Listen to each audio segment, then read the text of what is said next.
Welcome everybody to the Season 2 Minor Super Series Championship. We have got the Corns of Pop against the Cherry Bombers. I am Fisac on the call, joined today by Aggie as well as Pulverizer, aka Dean and Bobbert.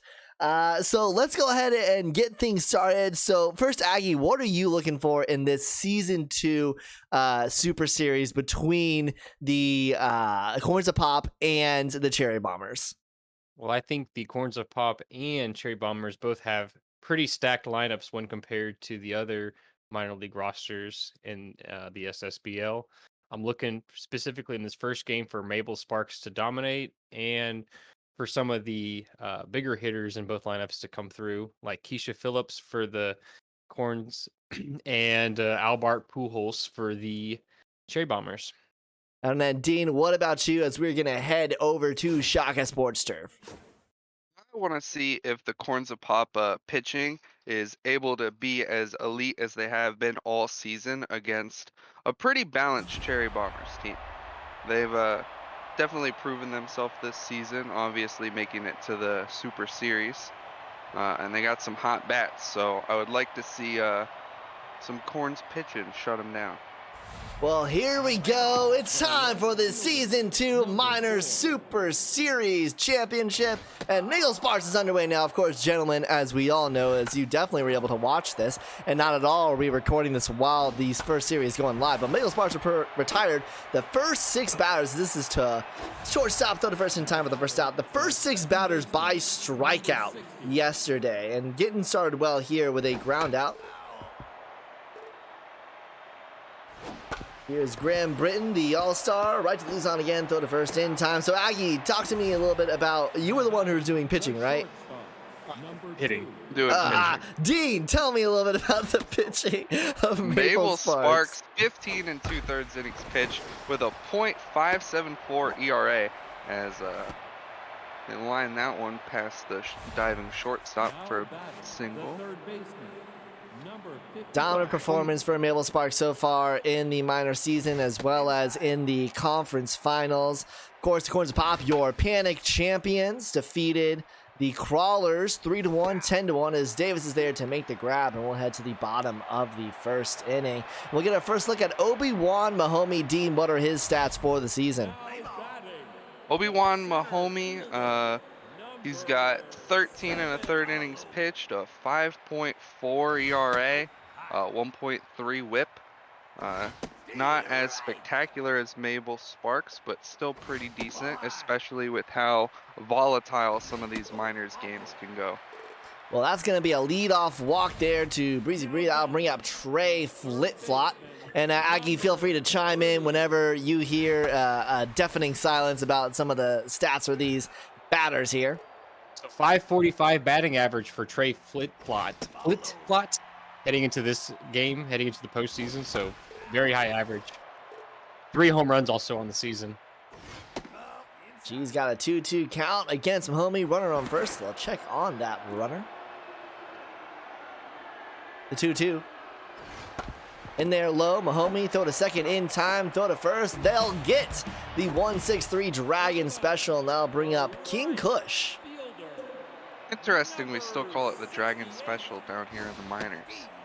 I think it'd be called the Crawler Special. Well, interestingly enough, the Bombers yesterday, as we all know, because you watched the game completely, and it's not like that series is not airing in 3 hours, saw that the Cherry Bombers got out of a bases-loaded situation with no outs against the Lucky Charms. In the very next inning, it was a Cherry Bombers special that helped propel them into what turned into a 10-1 win for them in that Game 2 over the Lucky Charms. As he gets rung up there, Kennedy Jr. caught looking. That's the first strikeout for Sparks tonight. 13th strikeout of the season for Mabel Sparks, and surprisingly, she does not lead the Corns of Pop. Well, technically it's not her 13th. She got 12 in the regular season, and then she got another 8 yesterday. Oh, okay. So then she definitely leads the team in strikeouts. Damn Armstrong Hula, how is she batting this season, Aggie?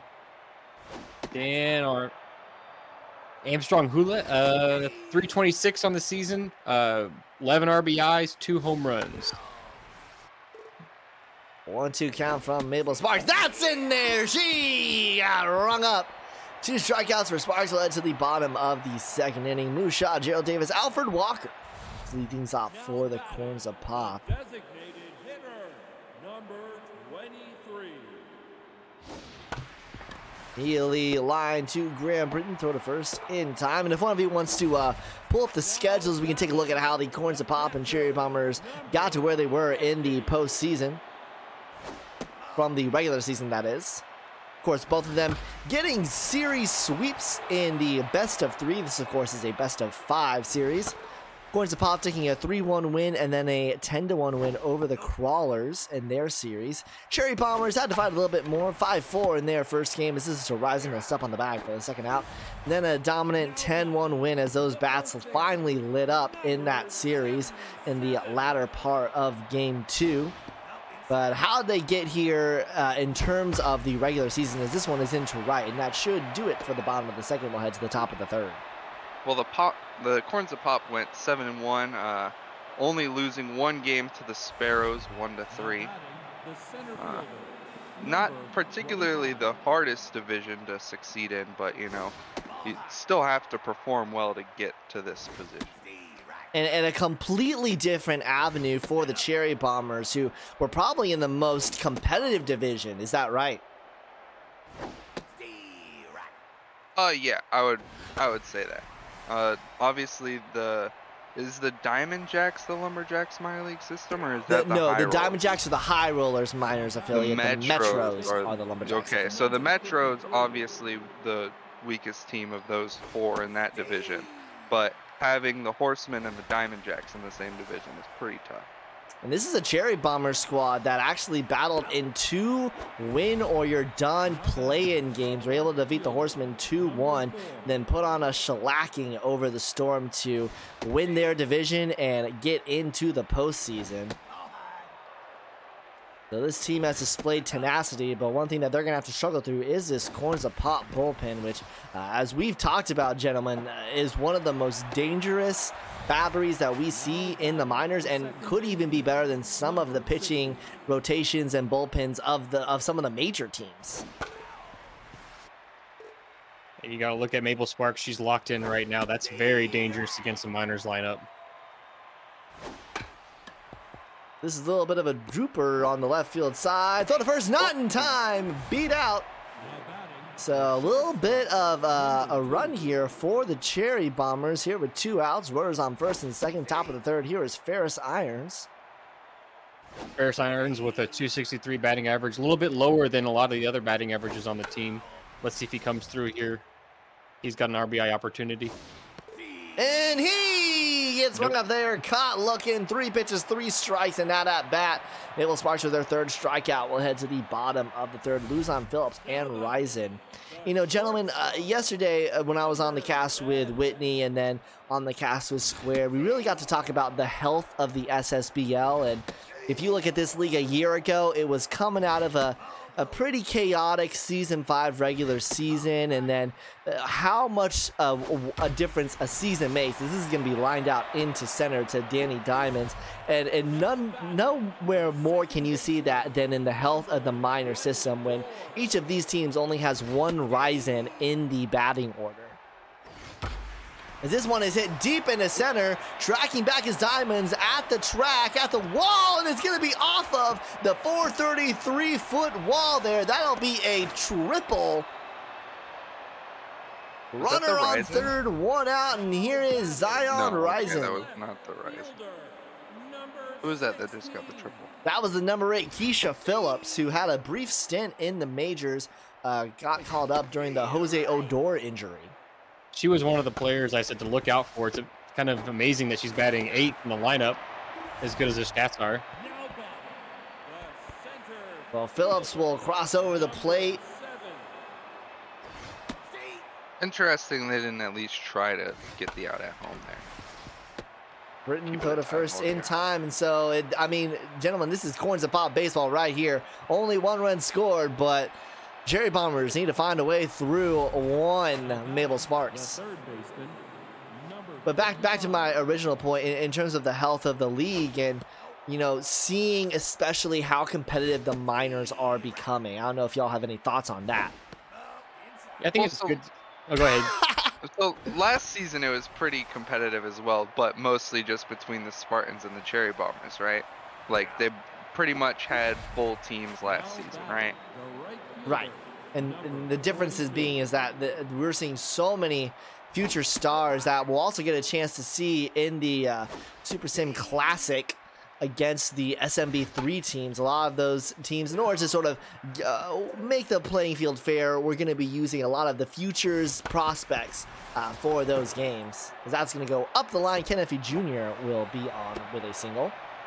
I think one of the interesting- Yeah, your thoughts, Aggie. the designated Yeah, I was gonna say one of the number interesting things with 13. these newer crop of miners is the specialist traits. I think that's gonna add a whole new layer to the league moving forward.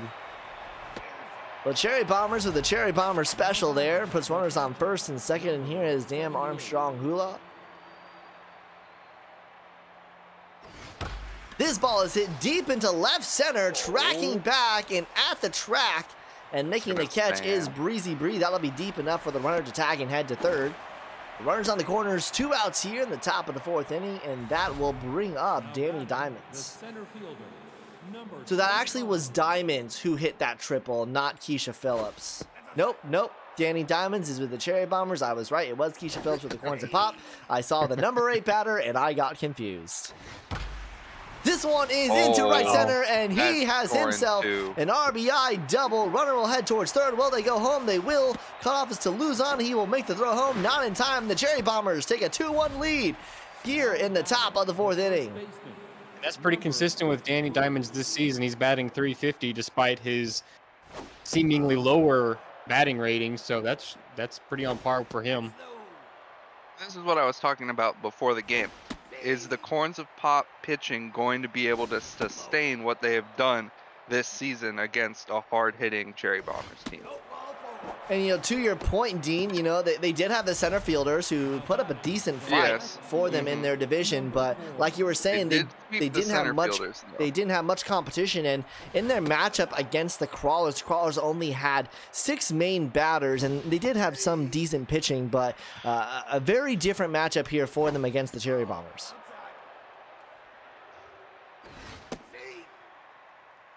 Danny facing a 2-2 count. Full count now, 2 outs. Runners will go at first and second. And misses high, so that will load the bases now for Graham Britton, the All-Star. It looks like they're being more patient with Mabel Sparks. They're taking more pitches. I think they were swinging early on counts earlier in the game. Running our pitch count up now. 1-2 count. And she rings them up there. Cherry Bombers, welcome to the Mabel Sparks special, but they're able to get 2 runs despite it. Right to the bottom of the 4th inning, Trey Flip-Flop to lead things off. number Hate to see a strikeout looking when there's bases loaded. Especially when there's 2 outs. Mahopey now, so far through 3 innings, has allowed 1 hit, an earned run, and a walk. He's actually looking a little bit better than Mabel Sparks so far today as he rings her up there, and that'll be a mojo boost for him. right fielder, number 60. Mahomey now locked in. That's though his 40th pitch through 3.1 innings. This is right to Britton, throw to first in time, 2 gone. Now batting, He seems to be working fairly efficiently here. 40 pitches through 3 2/3. That one up the middle. So a 2-out single for Mushaw. And that'll bring up Gerald Davis, acquisition from the ball players earlier this season.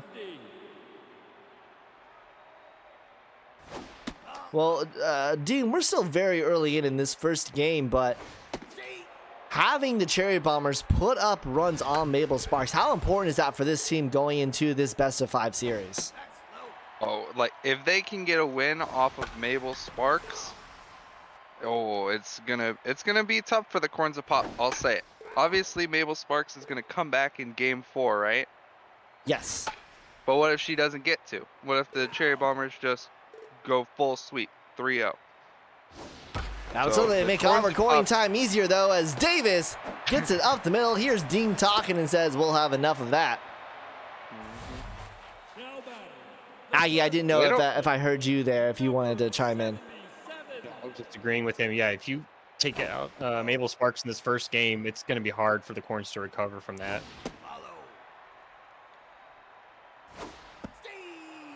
2-1 count to Alfred Walker. That one, nice dive by Graham Britton, throw to first in time. Great work by the All-Star. Well, it's the top of the 5th inning. Still a 2-1 Cherry Bombers lead. What's the Corns of Pop lineup? Is Renault next and then Colin? Correct. And Pete Nocio will get the call in. Interestingly enough, in the series against the Crawls, of course, you gentlemen already know this because you've already seen the series. Pete Nocio got called on, and there was only 3 pitchers used for the Corns of Pop, if I remember correctly, as he gets rung up there. During the whole series, there was 3 pitchers used. Actually, there might have been 4. Let me pull up the ratings here to see if there was another. I know Nocio came in during Game 2 for the Corns of Pop against the Crawlers.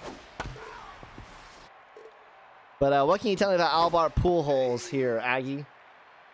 Well, it's certainly his ratings are high, but 366 batting average, 1 home run, 12 RBIs. It's fairly solid stats, but yeah, he's always a threat at the plate. So a correction, it was 4 pitchers that were used in those 2 games, which, considering that they all started as SPRP, is very incredible. Nocio came in for the first game, as that one is up the middle, and that'll be a 2-out single.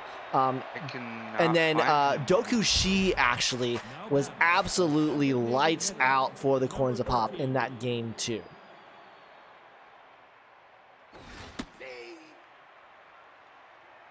Is this Nocio's first time pitching? Because I am not seeing him on the stat sheet anywhere. Caught by Ryzen for the 3rd out. What you might need to do is he might be still clarified as a wrong fielder. I looked there and I still cannot find He did pitch in the conference finals. He may not have shown up during the regular season.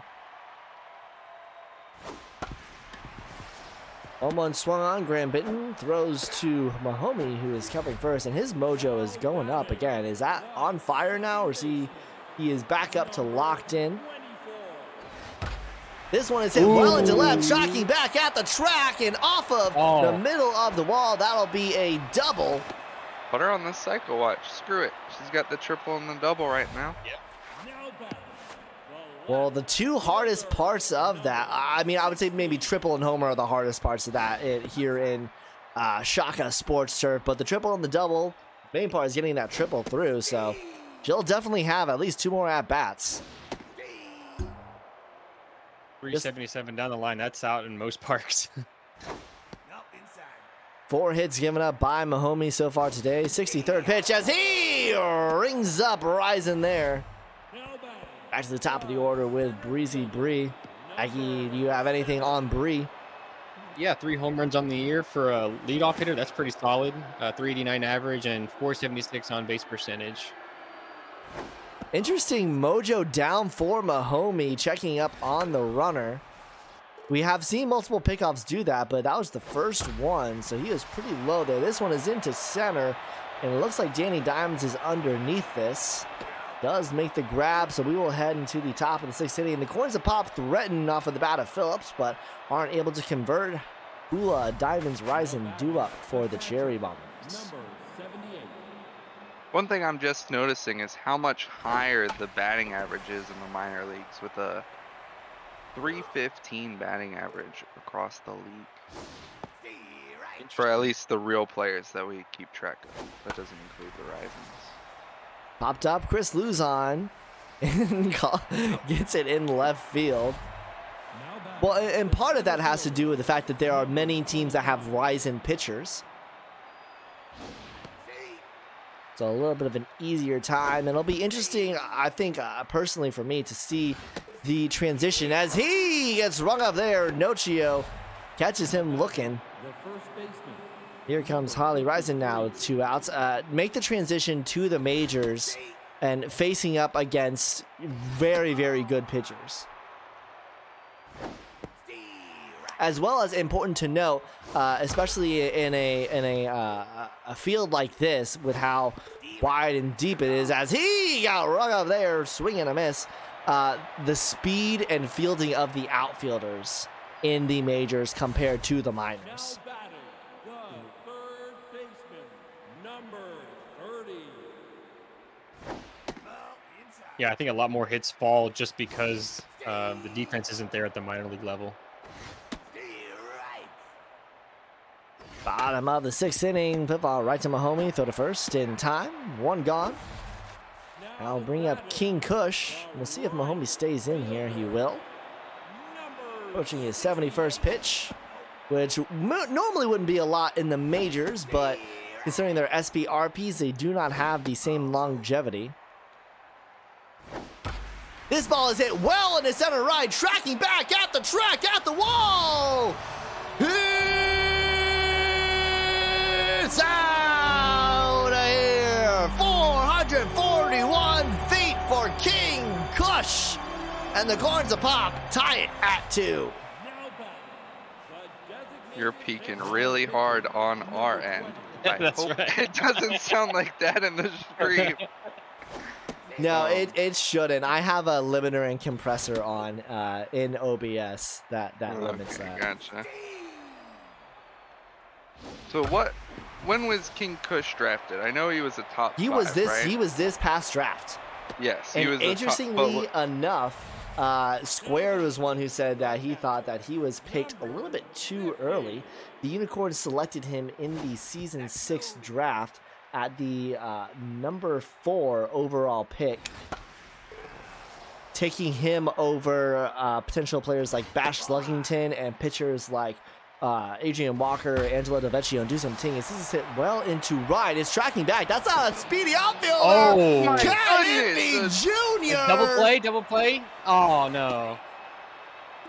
I think if he throws all the way to first there instead of He going might have got him. off, man, he might have. Incredible catch. Oh my goodness. He didn't have much speed, but he got there, and I'm going to make a note to myself. This one is hit well into left, and that will end the inning. So it was the bottom of the 6th inning that he made that catch, because that'll be Very great. reminiscent of that grab from Max Swingins in that Retrievers game. And I think this one might be even more impressive given how close Straight it was to back. the wall. Yes.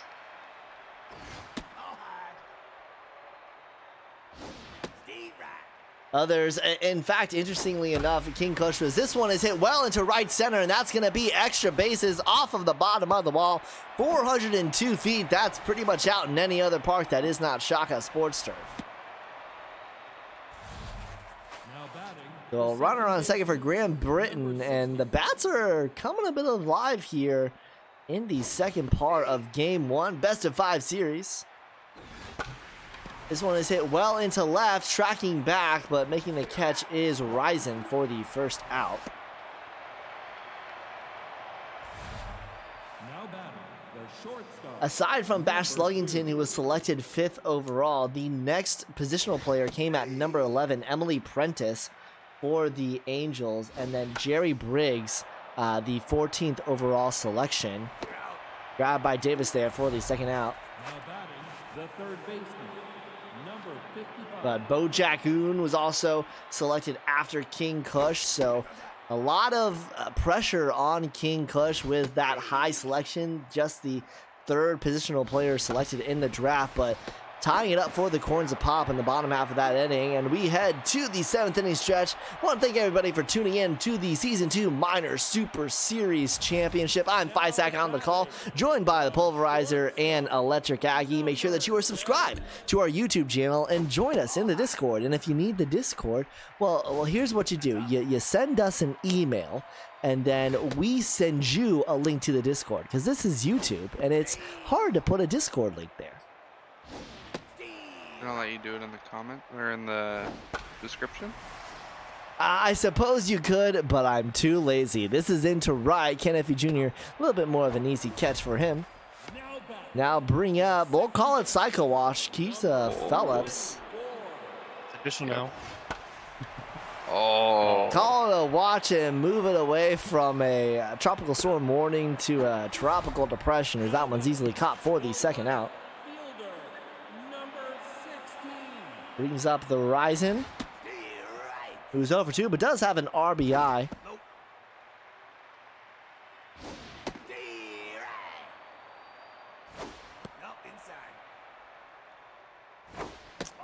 Full count. Interesting. I don't think I've ever seen an infield do guard lines for a Ryzen hitter.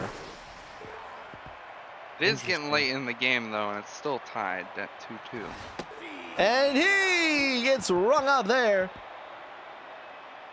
Led to the top of the 8th inning. Iffy Jr., Trenton Pearson, and Armstrong Hula due up for the Cherry Bombers.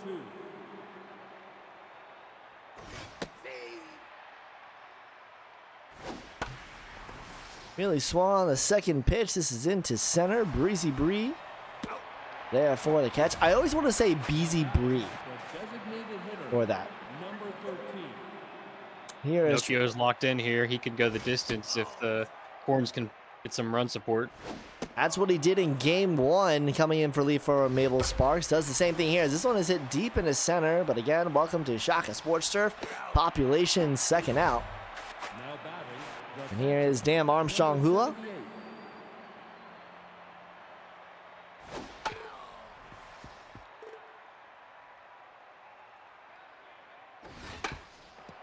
Foul ball. It was on the line, so didn't know whether or not to call that. And he rings him up there. Well, it's at the bottom of the 8th inning, top of the order, due up for the Corns of Pop, including the starter for the scoring for the Corns of Pop, King Kush. Trail Franks, by the way, came in for relief for Obi-Wan Mahomey, and Mahomey pretty much did the job that he needed to, aside from that home run. Swing and a miss. Trail Franks ringer up there. One gone. Here's Trey Flip Flop. Earl Franks during the regular season, 5 innings pitched, a 9 ERA, and a 2.2 WHIP. Facing down a tense Trey Flip Flop right now as he is locked in. Ooh, that one just catches the zone. And that one just misses. For the first time today, Flip Flop will get on. And now here is King Kush with an opportunity to get the Corns Pop ahead here, heading into the 9th inning. Rising, throw to second in time, throw to first, call it a 3. No! Nope. Kush. King Kush beats it out. They live to see another day. And now here's 2 for 3, Moo Shaw. How is she on the season, Aggie? Let me check because she's not on the. Okay, so she's 306 on the season with 1 home run. So it's all right compared to the others. Started off on the Skulls this season. Now On the facing Skulls down a organization. 1-2, and this will be popped up, and we are going to head into the 9th inning, all squared at 2. As gentlemen, I don't know if I could have anticipated a better start to this 5-game series, a close affair, much better than what we saw last season, which again, congratulations to the Spartan for getting that inaugural Super Series win. Of course, no one can repeat as both the Wingbats are not here, as well as the Spartans did not even make it to postseason as well. We will have a new Super Series champion as he gets rung up there. Nochio is locked in and pulling up numbers. And Ugo Hokey Koki will come in to pinch hit for the Rising. And immediately fouls up into left field territory. Coming for third, making the catch is Flip Flop for the second out. Kush really wanted that one. He was- And here is Tyler Benetti now. 2 outs here in the top of the 9th inning. Needs to score here or else the Cherry Bombers will be hoping for extras.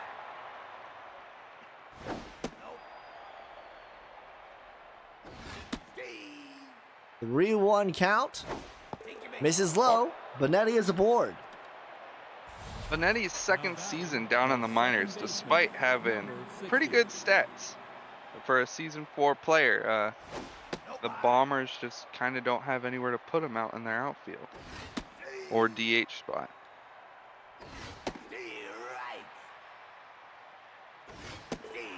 And he is right up there, caught looking. We're heading to the bottom of the 9th, all tied up at 2. It'll be up to Davis, Walker, and Luzon to prevent extra innings in game number 1. Benetti will move to first. Hokey Pokey is in at left field. And this one is immediately hit into left. Hokey Pokey is there. That speed in left field is dangerous. Here is 0 for 3 Alfred Walker. We saw him hit a home run on a 2-strike count despite the whiffer yesterday against the Crawlers in game number 2. What can he do here with a runner on first and nobody out? Pressure all the way up. The dribbler, Franks, will go to second. Heads up play from the relief pitcher there to get the leadoff runner. And now you've got a runner at second who has bad jumps. Or a runner at first, rather, who has bad jumps. Risky play by going to second, but that was huge because of the bad jumps on first base. I'm sorry, that was a horrendous swing by Chris Luzon. Very bad swing. Oh, man. I didn't mean to interrupt you, Aggie, but that was that was a bad pitiful. swing. Yeah. And he gets rung up there. A horrendous, looking. no good, very bad at bat for Chris Luzon. And now here is Keisha Phillips, a triple and a double today. Into left. It's gonna continue. And now if we go to extras, she could walk it off with the homer and get the cycle. A home run away from the cycle. And pageantry of that. here is a Ryzen, and a Ryzen will come in for relief for the Ryzen. At least they're not tense. At least they're not tense, you know. Swung on first pitch. The go-ahead run is 180 feet away here in game number 1 of this best of 5 minor season 2 Super Series. 1-2. Swings at a ball high, stays alive. Fouled off Whitney again. would probably lose his mind if a Ryzen walked off. Swing and a miss. He gets rung up there, and we are headed into extras. Free baseball. You know, I want to take y'all back to a day you might forget. It's called Wednesday, in which we started out at Shaka Sports Turf for the first game of what was to be a 6-game docket, and a walk-off home run by the Vikings to give themselves the division championship. And now here we are, just for you on YouTube 3 days later, for us 2 days later in game number 1, with an almost very similar situation erupting. Pujols up the middle, and he's aboard with a 1-out single. Guys, who do you have here in game number 1? Who do you think will pull it out? I mean, you got to go with the home team, right? Like, it's still tied. We're in the top of the first. Corns have already gotten the first out of this inning. You got to expect that they're going to pull it. Maybe not in this inning, but Nice grab by Trey nice Flip-Flop. 2 gone, and now here is Trenton Pearson. Number 13.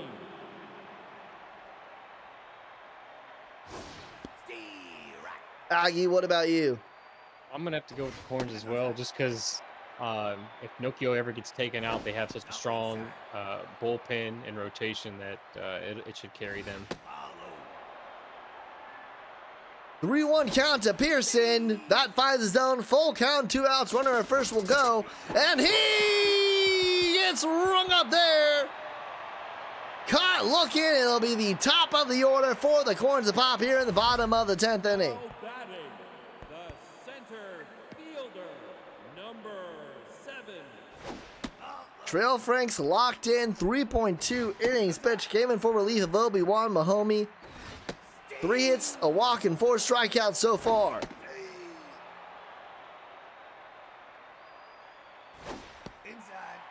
Full count to Bree.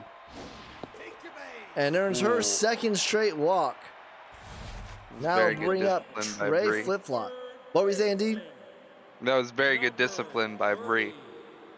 You still catch a lot of players in the majors swinging on that curveball outside on a full count.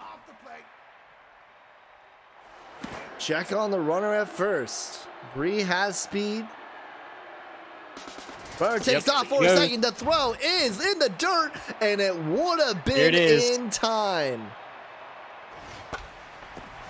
Cherry Bomber special into left. Runner will advance to third, and now the go-ahead run is just 90 feet away. And here is King Kush. All we need is a pop fly. The infield is in. The outfield is shallow. They could be pitching around him a little bit. It looks like they are. Yep. Yeah, they're not even going to give him a pitch to hit. Smart move, I think. But now you have Moose Shaw. And that'll do it for Trail Franks. Dean, what can you tell me about Luther Munster? What can I tell you about Luther? It's all called Oh, They're gonna do 6 it and again. 2/3 innings pitched, a 9.5 ERA. They're gonna go home, and that's gonna be a Dragon special. Wow, worst thing you could do. Huge for the Cherry Bombers there. 2 gone, but still the go-ahead run is 90 feet away, and here's Gerald Davis. Failed squeeze attempt would have been better. Unless it's a pop-up. Munster has the highest ERA of any of the pitchers on the Cherry Bombers. Right off of the glove! Runner's head to his first, and throw it in time! Gerald Davis too slow, and we're heading to the top of the 11th inning. Someone check if Whitney is still alive. You gotta value speed in these players. Oh, that is one thing about the Unicorns organization is they're very slow. Most of their players are very slow. Well, this will most likely be the last batter for Pete Nocio. He has gone 6 innings, 3 hits, a walk, and 7 strikeouts for the former wrong fielder. He had a better outing than Sparks. Full count now. And he rings him up there, caught him on a high ball, and we'll see if that does it. He did get a mojo boost. Even though he's on fire, he will sit down. Here is Doku Shi, who, Dean, pull up the stats on him, but he was phenomenal yesterday in Game 2 against the Crawlers. Doku Shi only pitched 2/3 of an inning during the regular season, and one of the outs was a strikeout. Ugo Hokey Pokey. And gentlemen, I do want to bring attention to the batters for the Corns of Pop. In the bottom of the sitting is the number 6, number 7, number 8, and that number 8 is one Keisha Phillips, who is a home run away from the cycle. You called it, Dean. I did call it. And he gets rung up there. Well, that's at the bottom of the 11th. There you can see it. Over for Alfred Walker, over for Chris Luzon, and then cycle watch Keisha Phillips. What if one of these 0 for 4s steal it from Phillips? Imagine the drama if Game 1 of this Season 2 Minor Super Series gets decided off of a cycle-clinching home run from Keisha Phillips. Oh, man. Full count now. Whiffer activated. Gets us through. Nice catch by Graham Britton. Britton, tense, but still able to make the grab. Luzon with the horrific at bat last time. Let's see if he bounces back here. So bad that he was tense. 2-1 count. 2-2. Popped up. Coming from first base and making the catch is Benetti, and that will bring up 3 for 4, triple, double, single, Keisha Phillips. Against a locked-in Luther Munster here in the bottom of the 11th, tied at 2 in this best-of-5 series. This one is into center right, and it looks like we are heading to the 12th. And you have to say, even in a non-shaka, that's not getting out. It's got to go another 2 innings so she can come up again. Tyler Benetti now, top of the 12th inning. We still got at least 2 more games after this, by the way, too. It's going to be a fun Friday night. Saturday for you folks watching at home. Yeah, as tomorrow. sad as it is that we're doing this on a Friday night, whoever's watching this, you're watching on a Saturday night, so we're all sad together, but we're watching SSBL baseball, so really, what's the harm in that? Number 60. So Elder and Whitney do not know that they are in the finals as of right now. Correct. And Although they I will not know. think Elder does now know. Although I think Whitney should know, given that he's not here. True. 1-2 count. Swing and a miss. He got rung up there. Now We have seen a lot of strikeouts this game. number 2.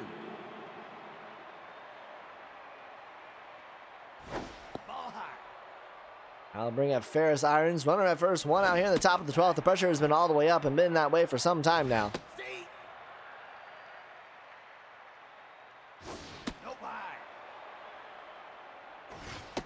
And that'll be the second walk issued by She. Puts the go-ahead runner 180 feet away. And here is Al Bart Pujols. 55.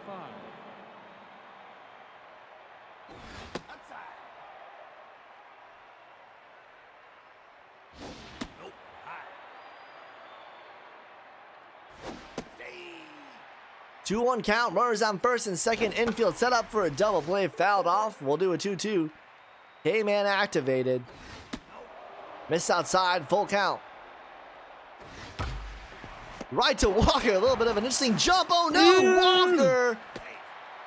Bad throw. Batting, Wow. the right fielder, number 42. And that'll load the bases. One out for Kent Iffy Jr.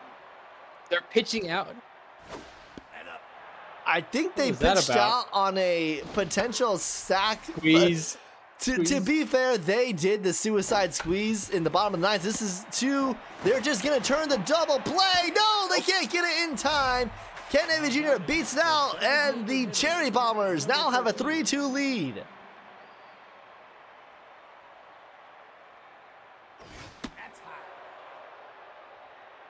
Tried to turn the Dragon Special, couldn't get it in time, and now here is Trenton Pearson. 1-2 count.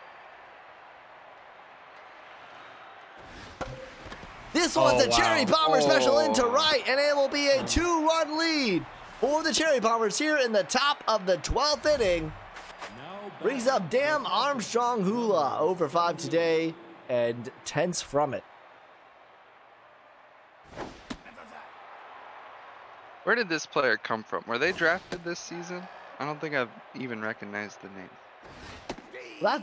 See, you're the color commentator, so you gotta pull up the SSBL draft picks, and you gotta look them up. Because I can tell you right now, just from the sheet I already have up, that Darren Armstrong Hula was the last pick for the Bombers in the season 6 draft, drafted number 51st overall in the 3rd round.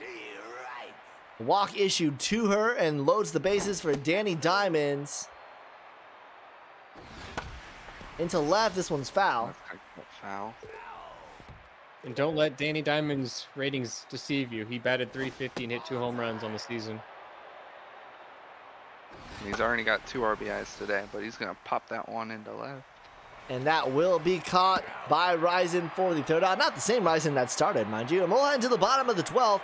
It is a 2-run deficit for the Corns of Pop. Now batting, the left. For the Pops, you really need one of these first 2 batters to get on base, whether it's a walk or a single or whatever.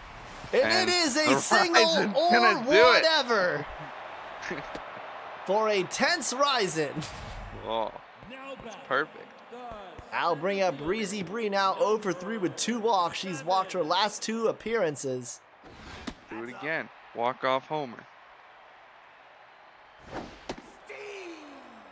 Munster still locked in. This one is hit well into left. Is that gonna Tracking tie it? back at the track at the wall. Top of the wall. It's out of here. 406 feet off of the top of the wall. And we are tied up at 4 in the 12th inning here in game 1. He told Keisha Phillips, I'll get you an extra at bat today. now batting, Oh, the drama. right fielder, Man, this is a good game, and this is only game 1. Give me 5 games of this injected right into my veins, and I will take a long sleep this weekend. This one is into left center, and King That's Kush is extra aboard base with a for sure. double. It could be 3, depending on who grabs it. Oh, he thought Hokey about it. pokey. The previous catcher grabs it, so obviously he's got a pretty decent cannon. Hokey Pokey's gone off the deep end since his incredible season 4 Bombers He just fell off. campaign. Hey, he's still fighting for a read as this is to Britton throw to first in time, 2 gone. Winning run 90 feet away. High powering contact at the plate. And And are they're not they? even, they don't want the smoke. They're gonna, who's next up? They are going to intentionally walk Gerald Davis. All that matters is the runner at third, so if they need to walk the next one as well, they will. It's 0 for 5 tenths Alfred Walker, and they should pitch to him. And they will. This one is into right. Not very deep. Ken Iffy Jr. makes the catch, and gentlemen, we're heading into the 13th. Guess who's due up next inning, though? Keisha Phillips is due up next inning. Here is the abysmal player, fallen from grace, Ugo Hokey Pokey. According to Dean, at least. I just said he's fallen off since his season 4 Bombers. He was incredible that season. He definitely had a breakout season. I'm going to go ahead and say jar for Whitney in proxy from you. I have no idea what those words together Did I mean. see you He got wasn't- up there? He wasn't there for the Oh, jar. you weren't there? Oh my gosh. Wait, and you I think- haven't watched the All-Star games? I think he left I went right to bed, before. bro. I gotta wake up at 3 in the morning on weekdays. Did you not watch the All-Star games since then? I saw that Haley's roster beat my roster 15-4, and I didn't really want to watch it. You got run up there. You missed the birth of a meme. Probably the best meme since Jacked. Did Vicky Marshall hit a grand slam in that game? I think so. I think that's true. But jar happened during the Chaos Panic All-Star game. Basically, I said an actually reference to you, which is funny that you haven't watched it, as this is over the head of King Kush, a 2-out double. So, Dean, you made like a little minor brag, and then you left, and right after that, I Isaac brought up talked about, yeah. Yeah, I brought up a jar where you have to put in $1 every time you humble brag. And so jar is now a thing. It's actually a command in the Twitch chat. If you do !jar, it tells you. And then there's also anti-jar, which is if you jar someone, but they don't deserve to be jarred. This is into left. It is foul, though. Yeah, you gotta watch it. You gotta watch at least the Chaos Panic All-Star game, because that's where that one was birthed. As he Wait, so I got jarred. Royal birth. Yep, you I got got jarred because I humbled myself. You humble bragged yourself. Humble brag. So like I just. You said something boasted about the my serpents. team. Yeah. But like I'm allowed to since they're the. See, I would Oh. immediately say jar. I'll immediately say jar there. Whatever he's gonna say. Yeah. Immediate jar. Chris Luzon. Oh no! He is 0 for 6 today. He thought he had What a a save. Here we go. but he Here we didn't. go. Here we go. The pageantry of Keisha Phillips walk-off cycle.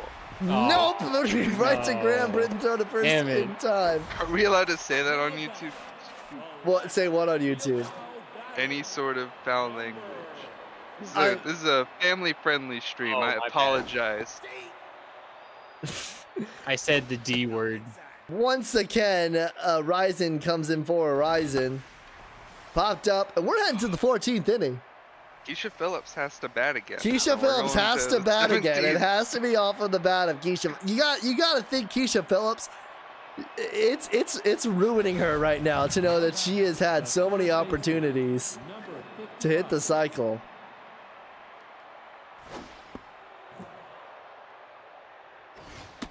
Let's see if this turns into the absolutely deranged stream that Wednesday was, if this goes long enough. between the Looks three like of us. it might.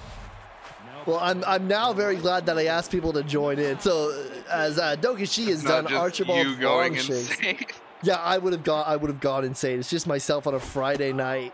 I'm 25 years old, single, and I'm Your casting phone's lighting up a with Hinge simulation. messages. Oh no, because I don't you're- get matches. I would have to get matches in order to get Oh, notifications. true. Gotcha.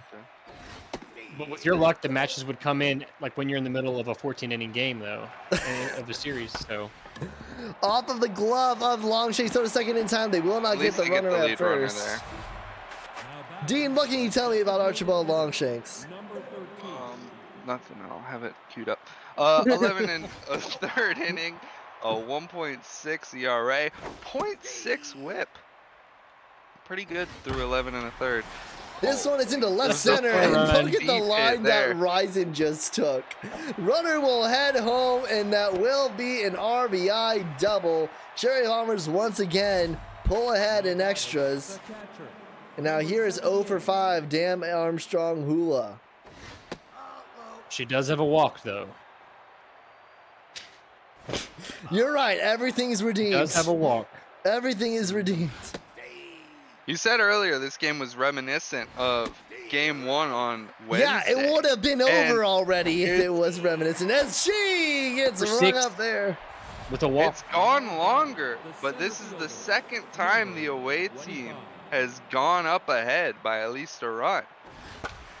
That And is we true. all know how it ended on Wednesday. The home team hit a walk-off homer. Which So once again, we will head into the bottom of the 14th inning with top the lineup. the Corns Flip of Flop Pop. is hitting a 2-run homer to right center field. Or Kush. One of them will. I'm trying to do the map if Phillips can come up here. I don't think she can. Up the He's a- middle, and that will be a leadoff single for Breezy Bree. Bases would have to be loaded in 2 outs. Well, even if the bases No, were but they- loaded in 2 outs. But then you would get also an extra batter, so 6. So Oh, no. yes, it could. So she could come up with a tie game and the bases loaded. No, I don't. She's batting 8th though, not 7th. Ah, you're right. She cannot do it here. So once again, we'll be heading into the 15th inning. Called hit and run. Runner will be safe. Oh, they go to second. They That are was an able to interesting get throw to the second. runner at first. And now here is King Kush with the tying run at second. RBI man and low pitch. The I'll- perfect storm for a I'll tell you walk-off who is two-run not having a shot. good time in terms of activating traits is Luther Munster against all of these righty hitters for the Coin to Pop. Runner takes out for third. The throw is not in time. The tying run very 90 feet aggressive. away. A sacrifice fly will tie up at 5. King Don't wanna Kush pitch walked. And to Kush honestly, again. maybe a best option there. Yep. I got Musha. Specialist Oh, but this is- activated. There's your specialist you were talking about. 60 pitches for Luther Munster. Bottom of the 14th inning. Did the Oh! squeeze attempt again. And it would have worked. It would have worked really well if it was fair.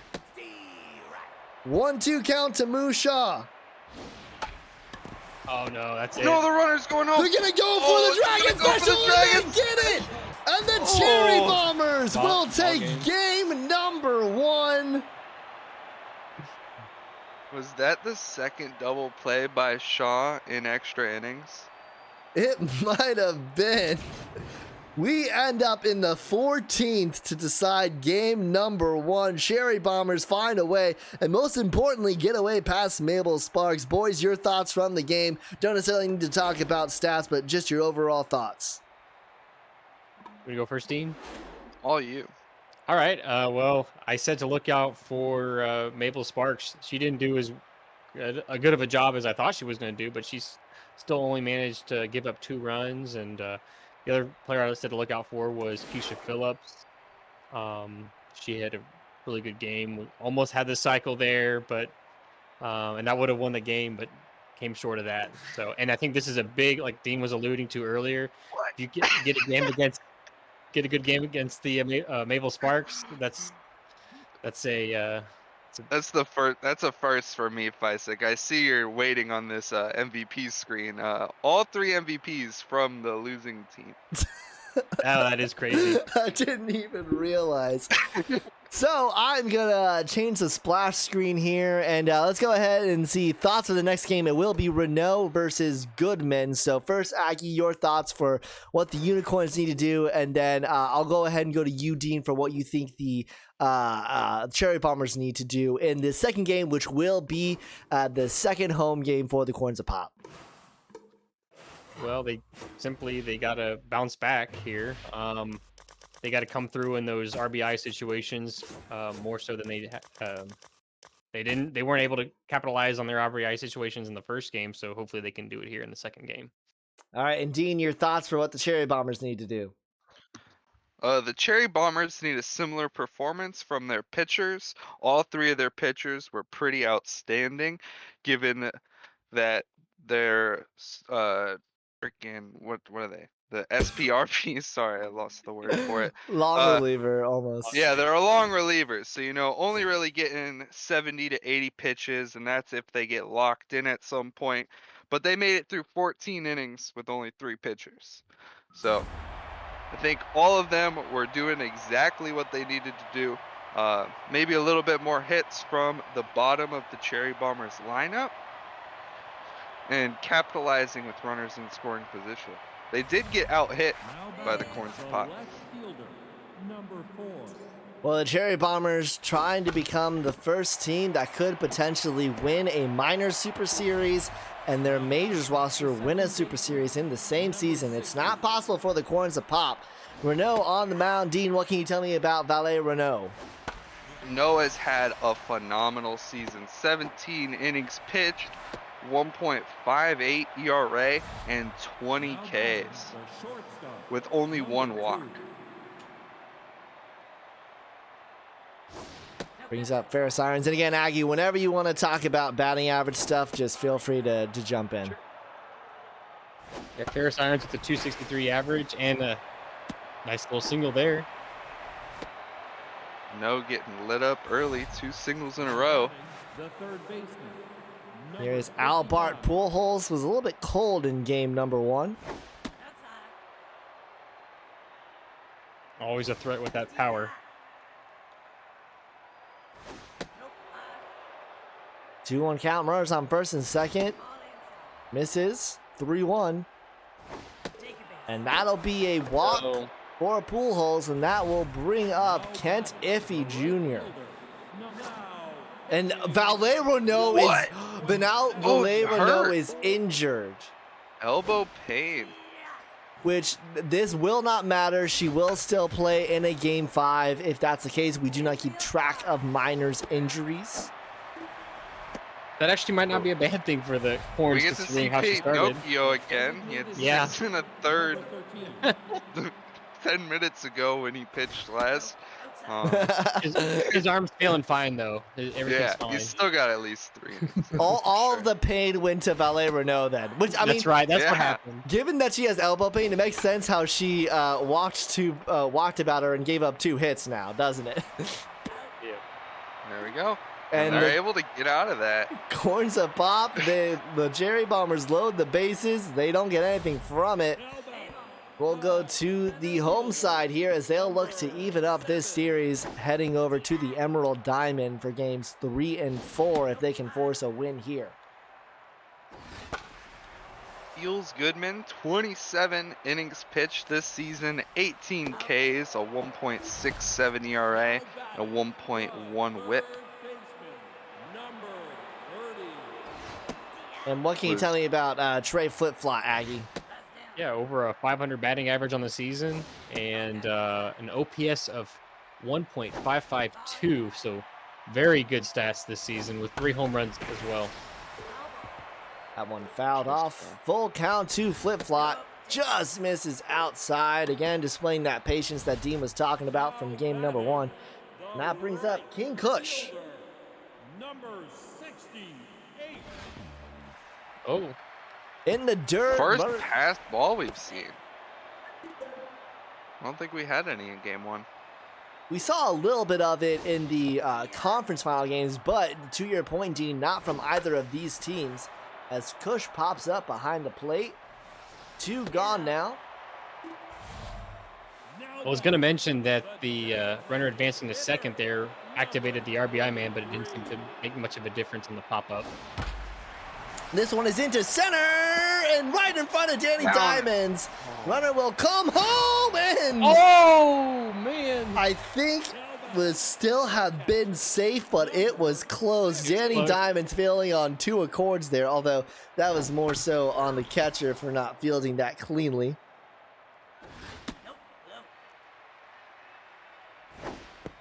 To Danny Diamond's point, as I was just talking about with Whitney yesterday in the Panic Championship, Panic Conference Finals, especially in a field like Shaka, there can be very bad things that happen if you dive for a ball as a fielder and you do not get good contact on it with your glove.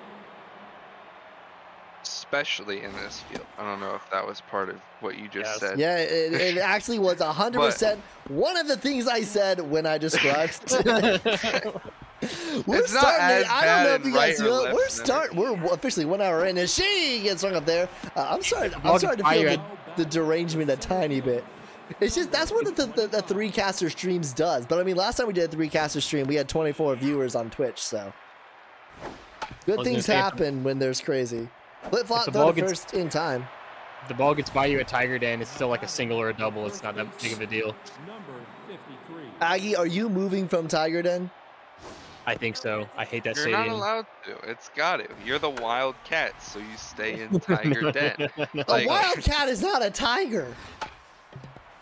They're in the same group. I mean, sure.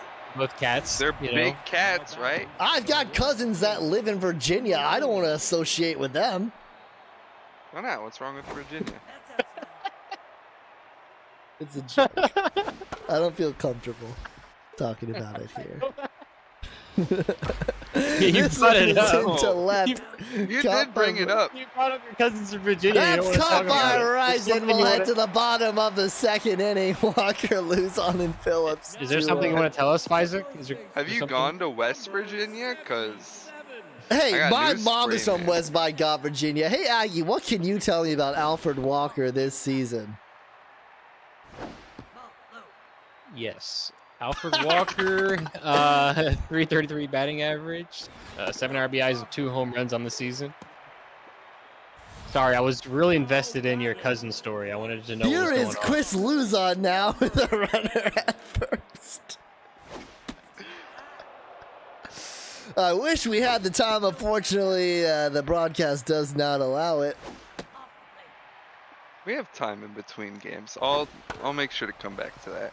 Here is the 2-2 pitch now to Luzon.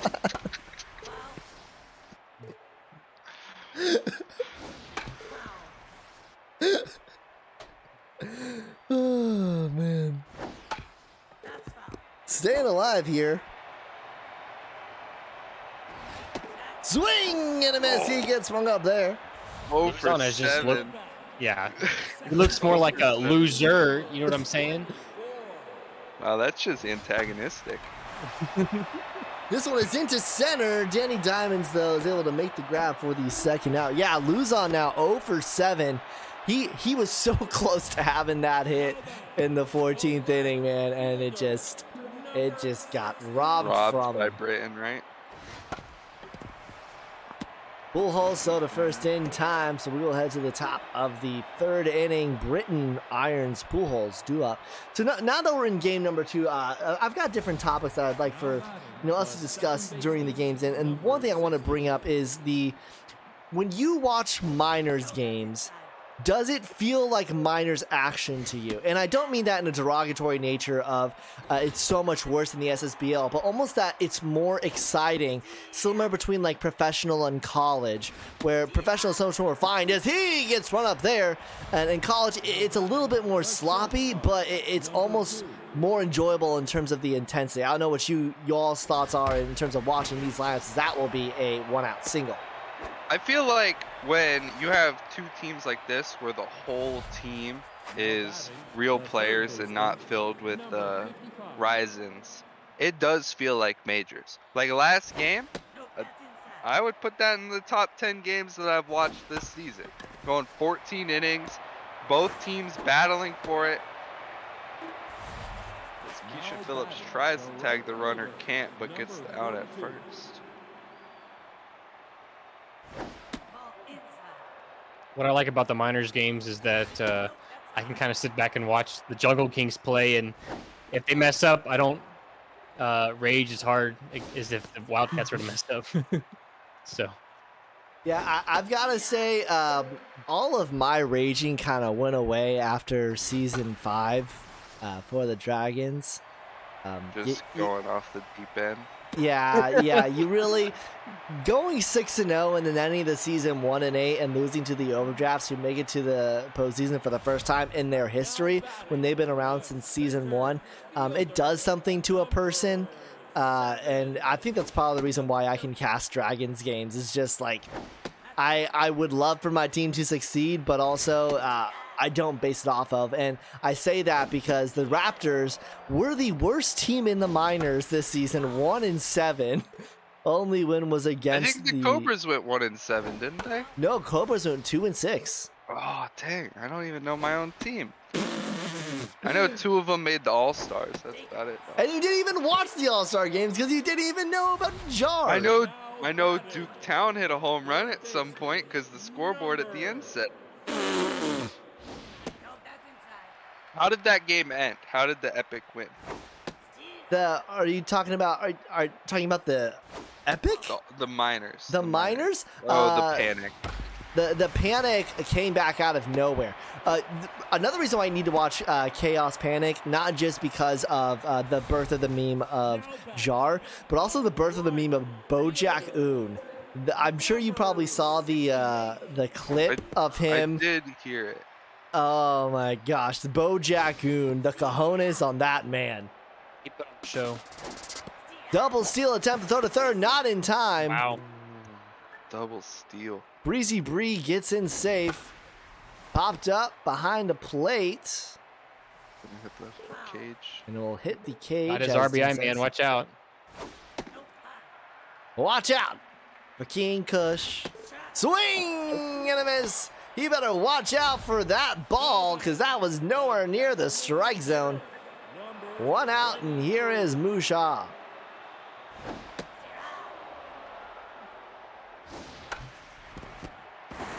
Heads up play by Breezy Bree there to actually get back. And considering some of the base running we've seen in the majors, that's huge base running there. That'll do it. Ryzen steps on the bag. We'll head to the top of the fourth. It's still a 1-0 Corns a Pop lead. Now batting, the designated hitter. What can you tell me about Trenton Pearson here, Aggie? 273 average on the season, but had 5 home runs and 13 RBIs, so very productive in the hits that he did get. Now batting, the Who's up? Damn Armstrong. Who? number 78. Oh my gosh. Okay. You all right? I choked on a gummy bear.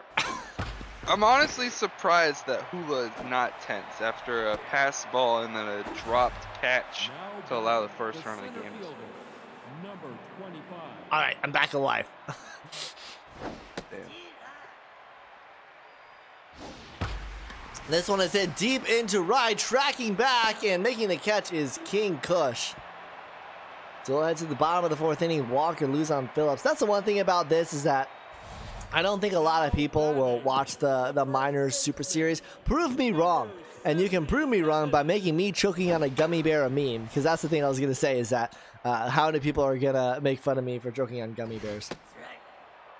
Oh, what we need to do is we need to make a picture and it just be a bunch of references from this stream and post it in the chat and just be like Minor Super Series without context. That would be really funny. One way we could incentivize that is if we said, like, you can add +4 to create a player. As there is a rung up strikeout by Fields Goodman. The second baseman, Brings up Keisha Phillips. What were you saying? You could add a +4 to a character? Yeah, to a player, maybe, like if they can submit like the timestamps for when the meme happened. Oh, that would be cool. So what do we have? We got the jar, right?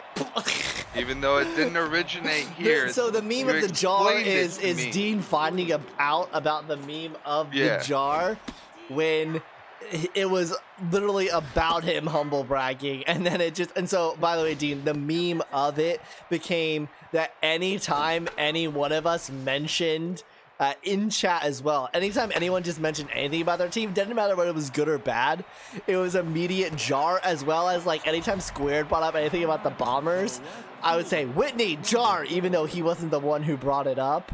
And it basically just made it, Aggie was getting in on it, where it just basically made people want to get jarred because they just kept on bringing stuff about their teams. Jarring myself. My favorite is the command anti-jar, which just says, whoops, my beat.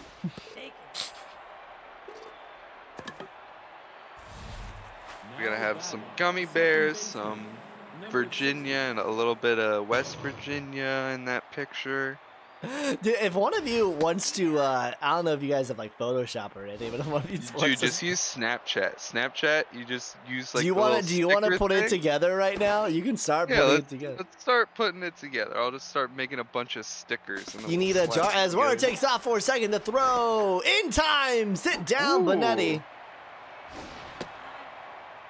Yeah, I think for sure jar, and then a gummy bear. Isaac's cousins. We don't need to put that in there. Just gonna slide out into left. Rising's gonna settle underneath it.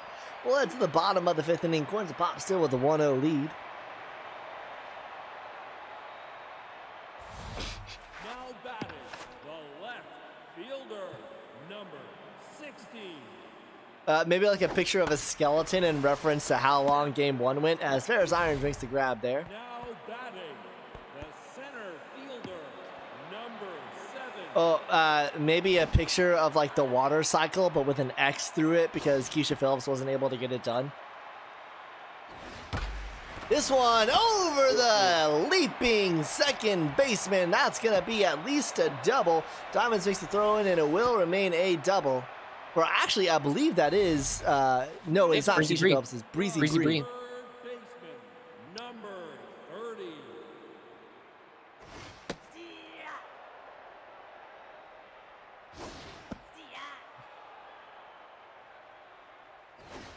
Swing and a miss. She gets rung up there. A cow arm, stray flip flop, not able to get anything done there. That brings up King Kush. 68. RBI man active. Let's see if something happens. The last time he struck out on a high pitch. Feels Gumman locked in right now. 3 hits, 1 earned run, 3 walks, and that's off of the diving first Gonna base. score the run. Runner will come home, and as Aggie says, it'll now double the Corns of Pop lead. Now batting, the designated. That'll bring up Musha, and that will do it for Feels Good, man. Lucy Freishak will come in now. Gentlemen, Lucy Freishak yesterday was absolutely dominant in game number 2. Game 1, she was pretty average. Game 2, she was absolutely lights out, well, especially given, as Dean, you'll bring up her stats. She's got a 4.5 ERA, if I remember correctly. Yep.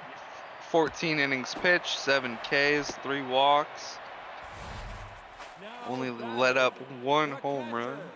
If I'm thinking correctly, I think she may have actually doubled her strikeouts yesterday, as this one is into man. right. Not seeing a repeat performance here, as 1 run will score, another run will score. It'll be a 2 RBI double, and the Corns of Pop have opened up the scoring here in game number 2. The first baseman, number 77. Only one of those charged to Freishak so far. That one is through the right side.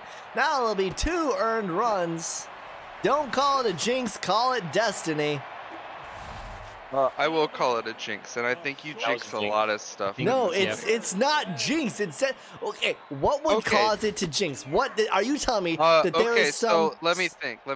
Okay, so you talked about how the Retrievers were the only team No, no, no, The no, no, only no, no, team no, to no, not give up double digits, and you were like, what if Mm. they do it against the Gauchos? no, no, no, And no, no, then no, no. they did it to the Gauchos and the No, Overdrafts no, no, in no, a no, row. no, no, no, no. See, here's the issue here. You are mixing correlation with causation. What I am asking you is that there is some higher power or influence that instead of being focused on the morality of the world, the ethics of the world, listen, jinxing in real life in terms of like telling someone who's batting 10 of 10, hey, can't wait for you to go 11 or 11, yeah, I'll call it jinxing because that deals with the psyche. You're telling me in an AI video game that there is jinxing. Nothing I say So, you impacts don't believe that anything these on the field. computers listen to us? Do you think do you not realize that we're part of a simulation already? Yeah, and you're like recording your audio for these games and everything. Like something's got to be listening. Like Metalhead probably hears everything. So you're telling me that Metalhead, now with that EA money, as this has popped up into Riot, and this will end the inning, now flush with that EA Sports money, has installed inside of Super Mega Baseball 3 some type of listening device that goes right all the way to Canada. And they have someone constantly monitoring my PC and affects the game code while this is happening so that I can jinx things. Yes. I'm saying that we live in a simulation created by EA. You know what? I gotta say, the whole simulation thing actually checks out more than Metalhead spying on me. Now batting, the left fielder, number 16. Corns a pop with a 5-0 lead here in the bottom of the 6th inning. Freishak is 10. It's not the same performance that we saw from her in the conference finals. Ball inside. Ball inside. Popped up. Freishak Out. makes the grab. 2 gone. That'll bring up Breezy Bree. The center fielder, number 7. Nope, that's inside. Popped up. Right side. On the edge of foul and fair. And caught by Ryzen for the 3rd out. So we'll head to the top of the 7th inning. 5-run lead for the Corns of Pop. Cherry Bombers. And really think back to I believe it was the 1st inning, yes, when all the way back when Valet Renault started this game, gave up 2 hits and a walk, while only getting 1 out, loads the bases, and the Cherry Bombers not able to score anything from there, and we're seeing the effects of that now. This one hit well into right, tracking back at the track and off of the glove Almost again. of King Kush. Lead Oh, off I guess double. that was Kent Iffy that did it last time, wasn't it? Yes, Ken Evans was the one, but that was given that King Kush has like 10 fielding. Pretty impressive. I just realized King Kush is an outfielder. Wasn't he an infielder in the draft? Yeah, I thought he was a shortstop. Which is why he's getting played at a secondary. Mm. Swing and a miss. Gets rung up there. Batting, the first baseman, number Yep, just confirming that Elder does have him as a right fielder. And that's one of those things where you have someone out there and then you, after a season or so, in the minors at least, you can then spend a camp or rather spend points, I believe, to get the... I don't know how that works. I'm in League Office and I don't know how it works. That's why we're solidifying the rule book. Caught by Luzon there. now batting, the left fielder. Ooh. Now Looks like we're going to have Season 6 awards coming up soon. 17. For MVPs, Player of the Years, and Rookie of the Years, which means I need to get a go-ahead started with Managers of the Season. Who do you think is on tap for Managers of the Season, boys? And I'll kind of go first. I think for sure Hay has to be in that consideration with what she's done with the Vikings, getting the number 1 seed in the Heroic. And in the Epic, I think it's a little bit more tempting to figure out who it is. Is it going to be for each conference? Swing and a miss. He gets rung up there. Yes. So the way it works is that like there is a 1 for each division and 1 for each conference, and there's an overall. Number Okay, gotcha. All right. So let's think. I think Elder should be in the consideration, especially if the Corns of Pop win this. Yeah, he's definitely doing a good job rebuilding. I definitely think Elder is the most like all around kind and wholesome person in the league. Like I've never seen him smack talk or boast about his team. Uh, he's just like all around fun to be around, in my opinion. And you know, Dean, you bring up an interesting point, which is something I think that we have to consider as managers when we vote for manager of the season going forward, is that now that the minors are where they are, you know, getting a minor super series, or even in this case, just an appearance as it is, given knowing where the teams go is has to be considered as a part of it. This one is hit deep into center, tracking back at the track. Ladies and gentlemen, welcome to Shaka Sports Third Population 1 out here in the bottom of the seventh. As I missed the seventh inning call out, I want to thank everybody for tuning in. I am Fisek on the call, joined by Aggie and D. Make sure that you are subscribed to our YouTube channel, and if you would like to join the Discord, what you need to go is go back into your backyard, find the nearest creek, and stick your face in and yell pomade, and a Discord link will be sent to your phone. It's a good way to get ringworm. Going back to the manager of the year, I would say I would definitely put Whitney in the conversation too, just because the Cherry Bombers and the Bombers are both in the playoffs. That's a big accomplishment in itself. So, Especially the bounce back for the Bombers from last season. Granted, that's kind of like why a team tanks, is so that the next season they can do stuff like this, where both of their teams are pretty awesome.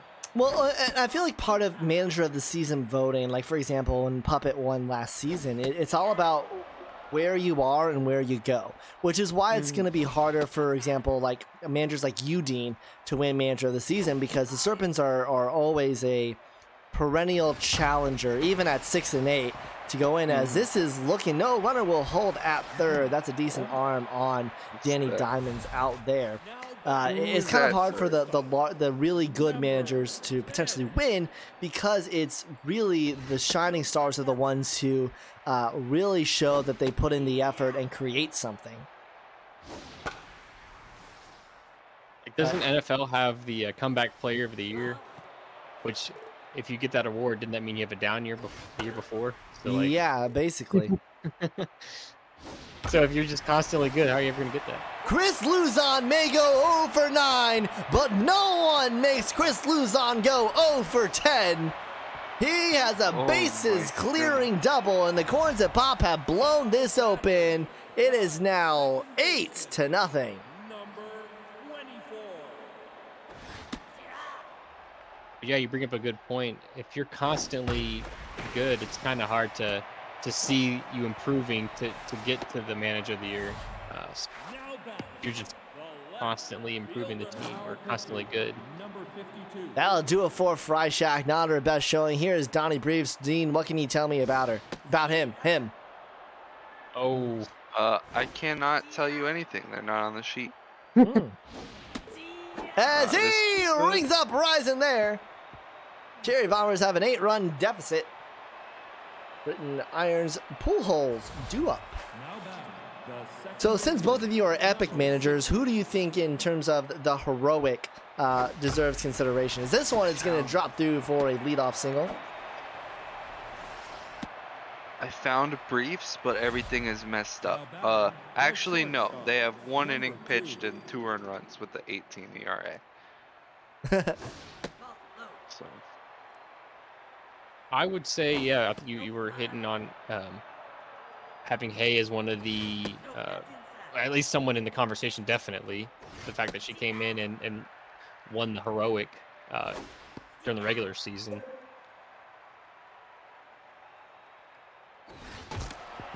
Right to Dokushi, throw to second in time, throw to first in time.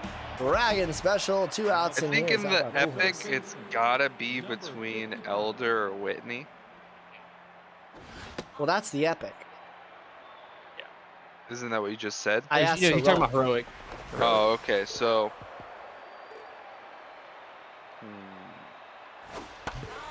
I don't think I could consciously give a team tanking like the manager of the year.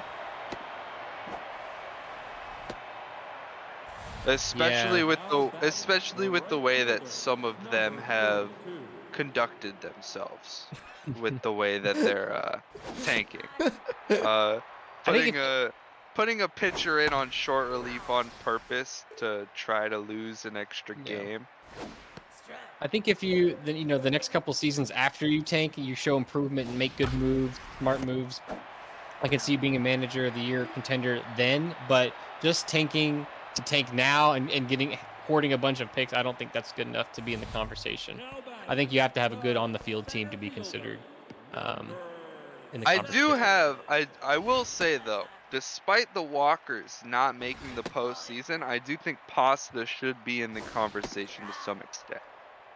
Because he really did try. And as a first year manager, it sucks. Cohen, what did they end up? 6-9?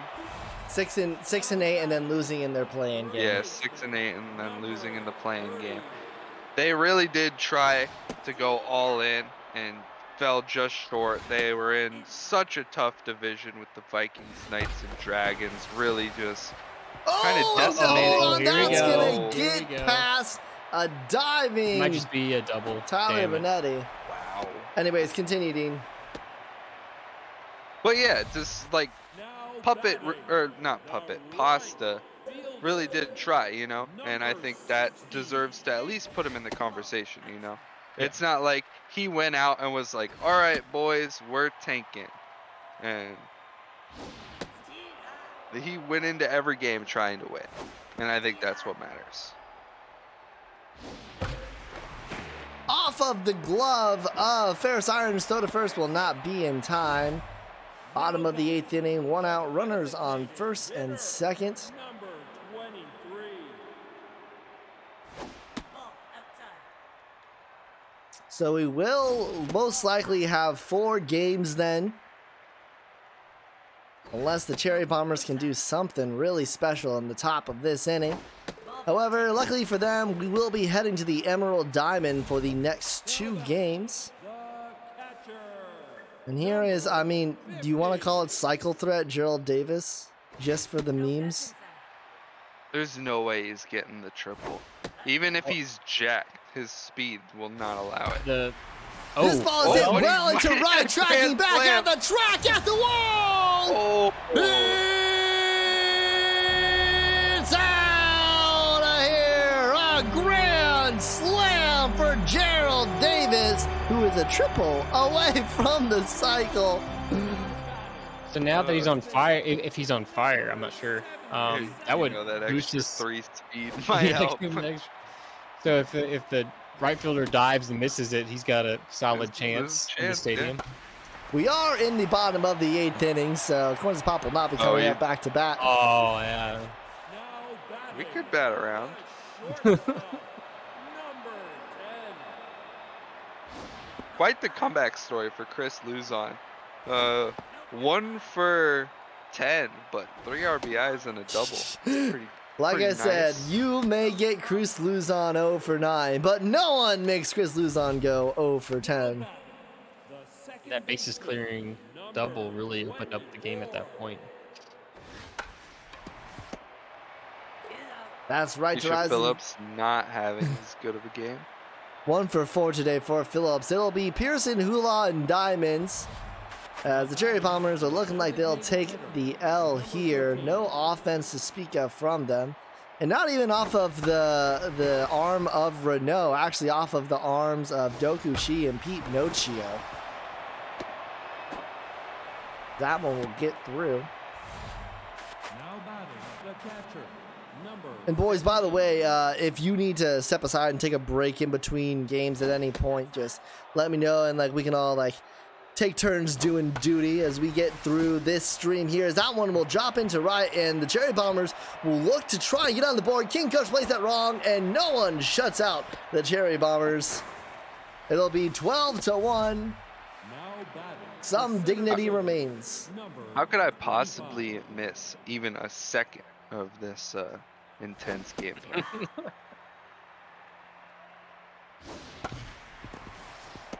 Whoa, Oh. Caught in a rundown. Caught in a rundown. Thought about going to third and then thought about going back home too late. Damn, I like how they Armstrong look at Hula. first when they run around. It's kind of funny. Leaves the Ryzen. Surprising no pinch hit, but also 11-run deficit. Uh-oh. That one's in the dirt. Runner was safe at second. Don't call it a comeback. Only 11 runs remain. Seriously, don't call it a comeback. 11 runs remain. 3-1 count to Ryzen. Looking like it'll be at least 4 games.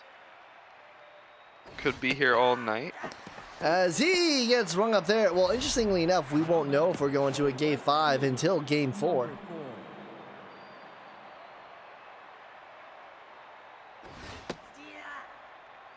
Isn't that how it always works? 1-1 pitch to Tyler Benetti here. Drops in for a ball. Ball inside. 3-1 count to the leadoff batter. This is outside.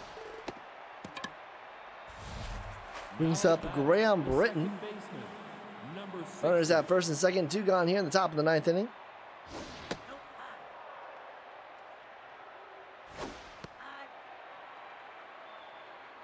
Ball high.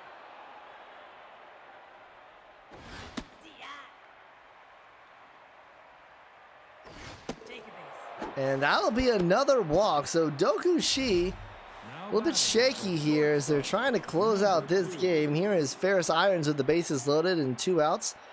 Pressure's at 3 out of 4, although, again, a grand slam here and they're still down by 7. Don't you dare call it a comeback. Don't Don't, you dare. seriously, stop calling it a comeback, guys. Come on, stop it. Full count, nowhere to go. Runners will go. Foul ball. Popped up. We'll do it again.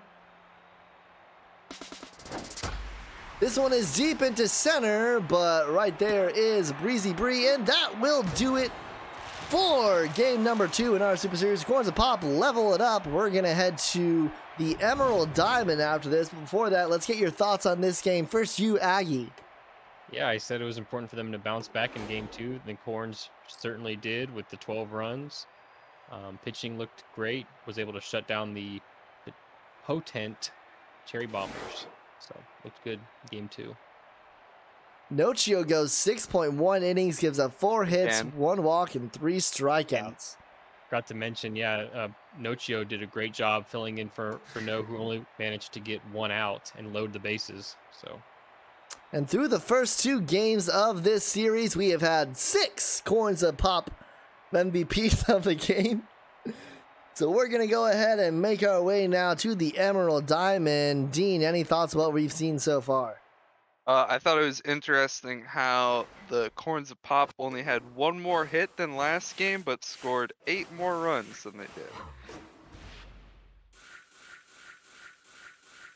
and that was what I was saying. The first game, they did not convert on those runners with runners in scoring position, and they were able to do that in the second game. Well, our matchup is going to be Colin versus one Smitty Werbeman-Jagermanson. I like how it just flies off the card. Just like absolutely simplest thing you could ever say, really. And we will make our way now over to the Emerald Diamond. Change over the game. Rubber match here.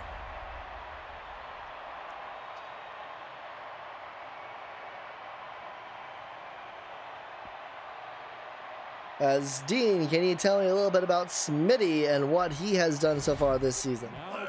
18 2/3 innings pitched, 2.41 ERA, 13 Ks, 9 walks, only giving up 14 hits. Look at his jersey. Look at the last name. Breezy Bree up the middle. It'll be a leadoff single. These are nice unis. I like the home team Cherry Bombers. The third baseman. You know, interesting enough, Squared thought the same thing. I Oh, do then not like him. I'd I'll take it say back. I'll say it. I do not like it. What do Too you much mean red. What do you mean you don't like it? Too much red. I could see the Wildcats in a very similar jersey. It's just too red. Too much red. I don't like it. Like the numbers red, the text is red, the jersey's red. I Your do think team is red. The numbers blue. need to be a different color, because you can't even read it. That's what I'm saying. It's just too much red. Like you might as well just go like the Yankees and not have it at all. Popped up behind the plate. Caught for the second out. Now batting, the Brings up Musha. And boys, I'll step aside for about 1 minute if y'all could take over for just a second. As Musha slaps that one into center, that'll get down for a 2-out single. Men on the corners now now batting, for the Gerald catcher, Davis, number coming 50. off a grand slam in his last at bat in the previous game. And if you're Warberman, Jager, Jensen, whatever the heck, you probably do not want to throw him anything in the zone. Call him Werbin. Smitty Werbin. He draws the count full, so Musha will be going on this pitch. Uh-oh. And they didn't want it. They're going to walk the Now bases batting, loaded the for first baseman, a whiffer, number bad 77. jumps, Alfred Walker. Fysek's going to come back. The score is going to be 4-0. I'm back and the bases are loaded. 2 outs. Walker pops up. Corns of Pop load the bases, but get nothing from mind. it. A little bit of a taste of their own medicine after what the Cherry Bombers did. Because this is exactly almost what happened. Yeah, it is. Except Smitty didn't throw out his elbow. Fielder, number Yet, at least. This is into left at the wall. Caught by Ryzen. now batting, the second What baseman, can you tell me about Adolin Colin? 60. Adeline Colin. I can't. Whatever it is. 8 1/3, 6.48 ERA, 7 Ks, 6 walks. So not a spectacular season for Adeline Colin, but when you have other players on your team like Mabel Sparks, Nokio, Renault coming in just about every game.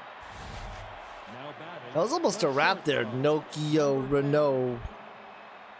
Dude, I've been rhyming a lot, but on accident.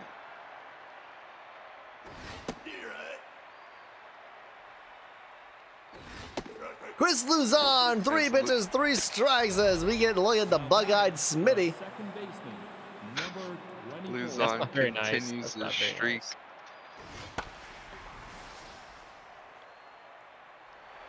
Into right field and handled by Kent Iffy Jr. Now Brings up batting, Ryzen. the left fielder, number Aggie, what can you tell 16. me about Ryzen?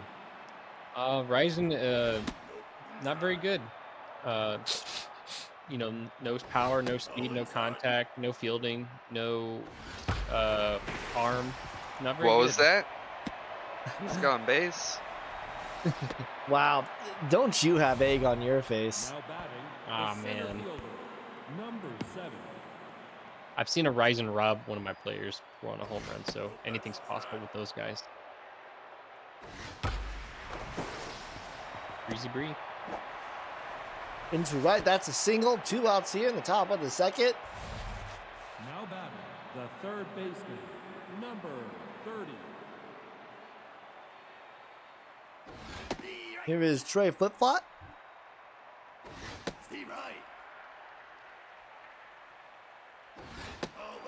Fit, plot, fit, plot. Not flip. I was saying flip, plot earlier. Oh. think And there might be an regardless, L he in can't there. swing a Wait a bat. minute. There might be an Yeah.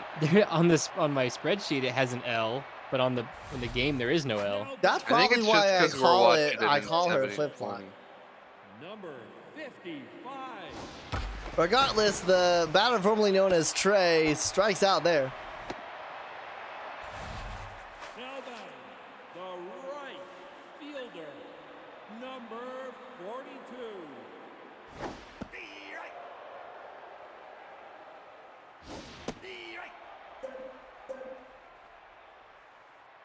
A double trait. Here is tough out Kent Iffy Jr. 2-2 count. Runner on first. Nobody out.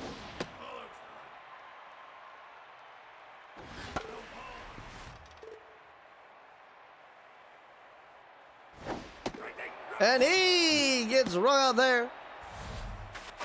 I'll bring up Trenton Pearson. But Feisik, you asked us about our day before the stream started. How was your day? How was my day? Well, let's see. As runner takes out for second, fouled off. My day was pretty average. I spent $1,000 on my car 2 days ago, so it's still really just recovering from that. You have to get fixed. Was it something you had to get fixed? The front struts had to get replaced because my car has 150,000 miles on it, and they had not ever been replaced. As well as the AC had to get worked on, so that was absolutely lovely. And then today I spent the day organizing because I'm teaching a student athlete experience class, and so I was getting a whole bunch of guest speakers lined up for that class, which starts in late June. Caught by Breezy Bree there. We'll head to the top of the third inning, still 0-0. You know, everybody always asks, everybody always says, "Ha, Fysack," but no one ever asks, "How is Fysack?" No one ever asks why. Just ask. Yeah, I know. That's what Oh. I'm saying. I'm reaffirming you. Okay. So you want me to do that more? Yeah, All right. it felt human. Swing! goodness, I don't what a even know if he swing. swung. He just got rung up, He though. did. He swung. He swung. He It didn't was make really contact. late and really high. It's one of those flail swings where they just like flail at it. Either if you caught the joke, King Kush is King really Kush. high. Ah, This is a okay. family-friendly channel, Dean. Come on, a 5-year-old's not gonna figure out The what? what The that what? joke means. Well, in 8 minutes, the Cherry Bombers versus Lucky Charms series will go live. Has the Corns of Pop one already gone live? Yes, and it is already finished. Okay, gotcha. So Gerald Davis came over from the ball players organization. Was he in the minors for them? Yes. Yes, and I then think he's still on their team in the rating sheet. Yeah, that's what I noticed. he is. Very good stats. Yeah. 4.8, The rating 4.38. sheet's pretty old. Yeah, It he had a should be updated. So yeah, it shows him on the ball players organization, but he had a 438 batting average and 5 home runs. So, Send really me good what stats for you him. have for the rating If sheet. you go to SSBL rating season 6, the Google sheet, he's not on there. Are you talking about he's on the stat sheet? Sorry, I'm looking at stats. Yes. Yeah, well, the stat sheet is like, because depending on where you put someone will depend on where their stats get attributed for like the team stats. But the rating sheet online that everyone has access to is updated. Yeah.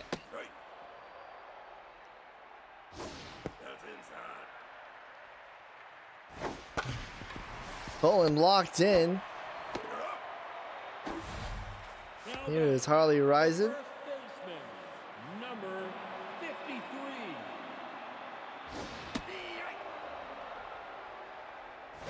Steve Wright.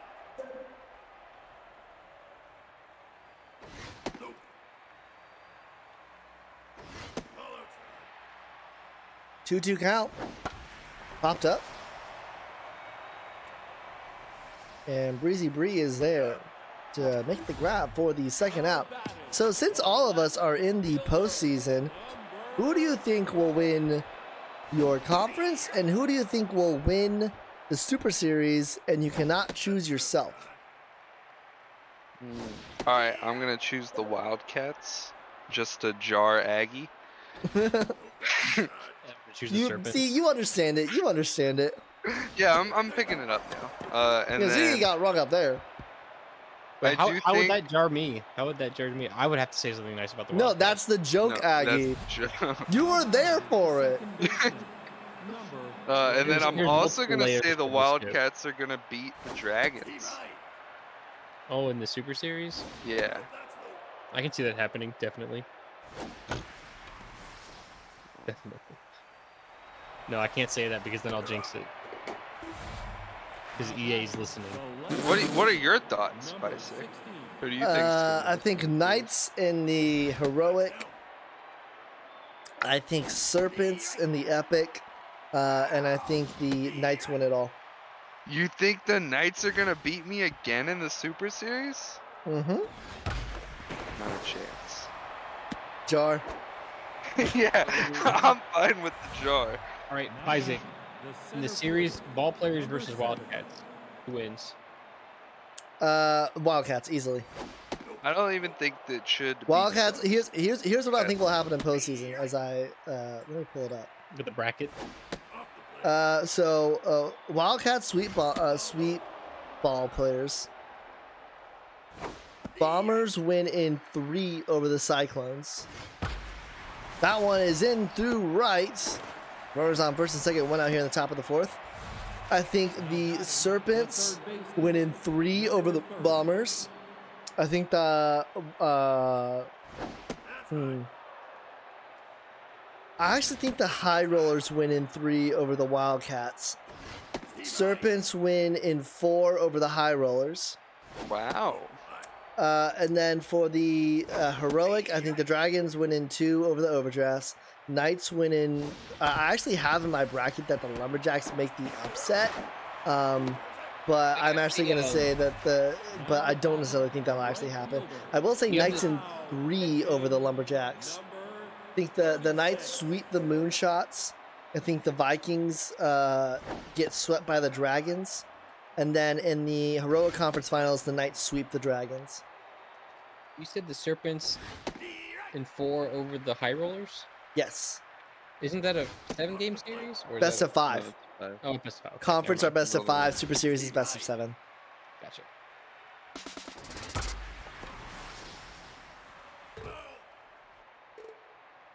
That's interesting. Do you have all the Chalong stuff? Like, can you see all of the posts? Bicek? Yeah, I can see all of them. You can see all of them too. Like if you are signed Oh. in, you can see what everyone's predictions are. Does it show by name? I don't think so. Into left.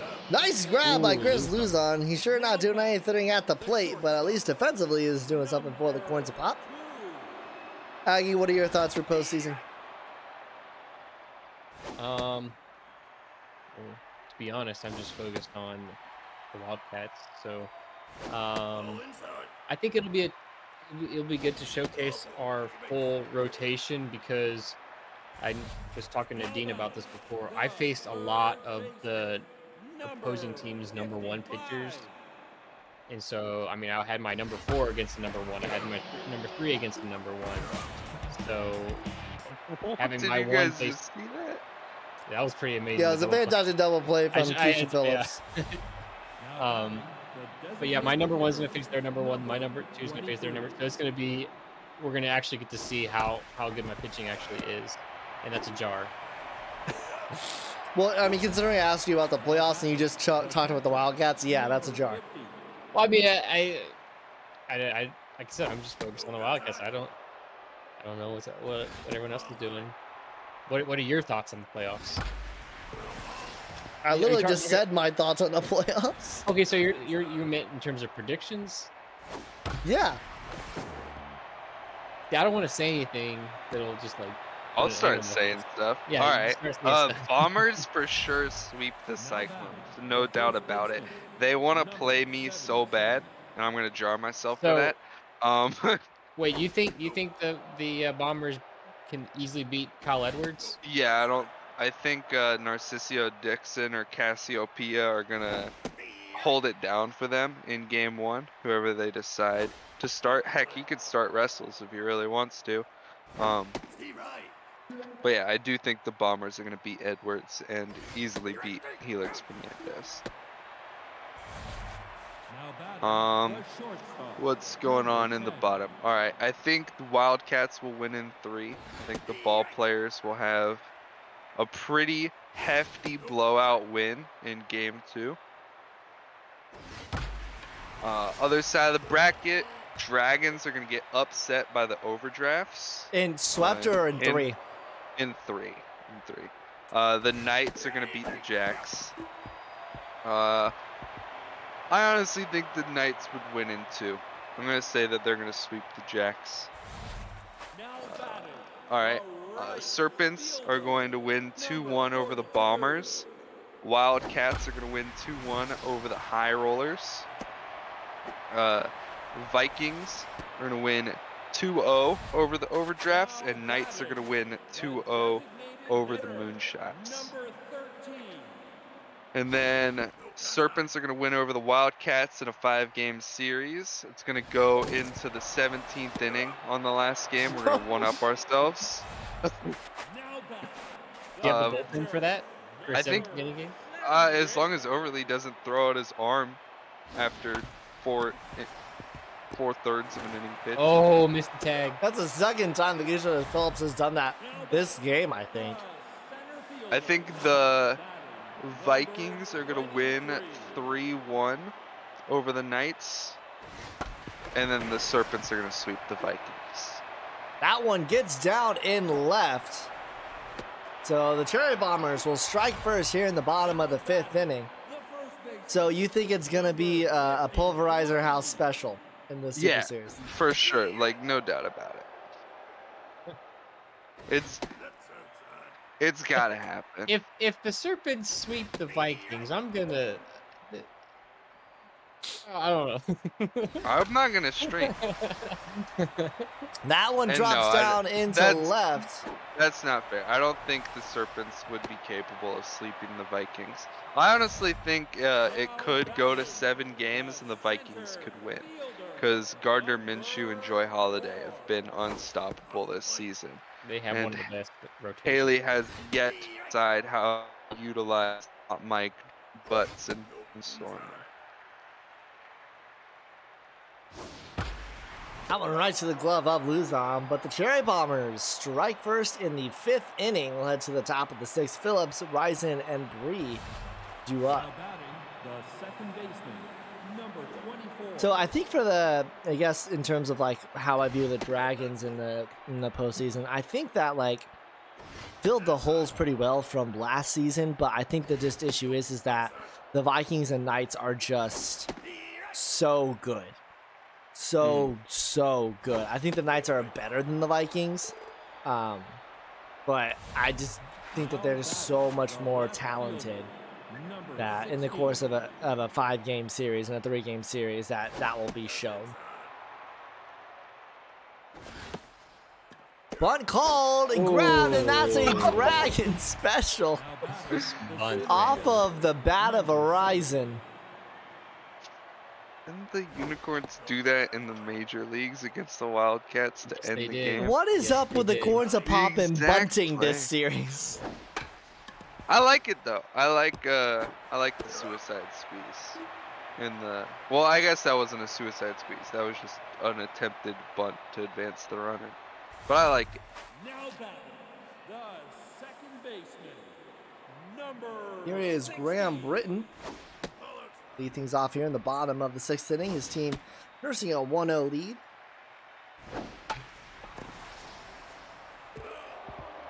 Pulling 5 innings so far, 4 hits, an earned run, a walk, and 2 strikeouts. And he'll have gotten through 5.1 now, and I believe he is now locked in. The shortstop, number 2. His pitch count has been kept pretty low.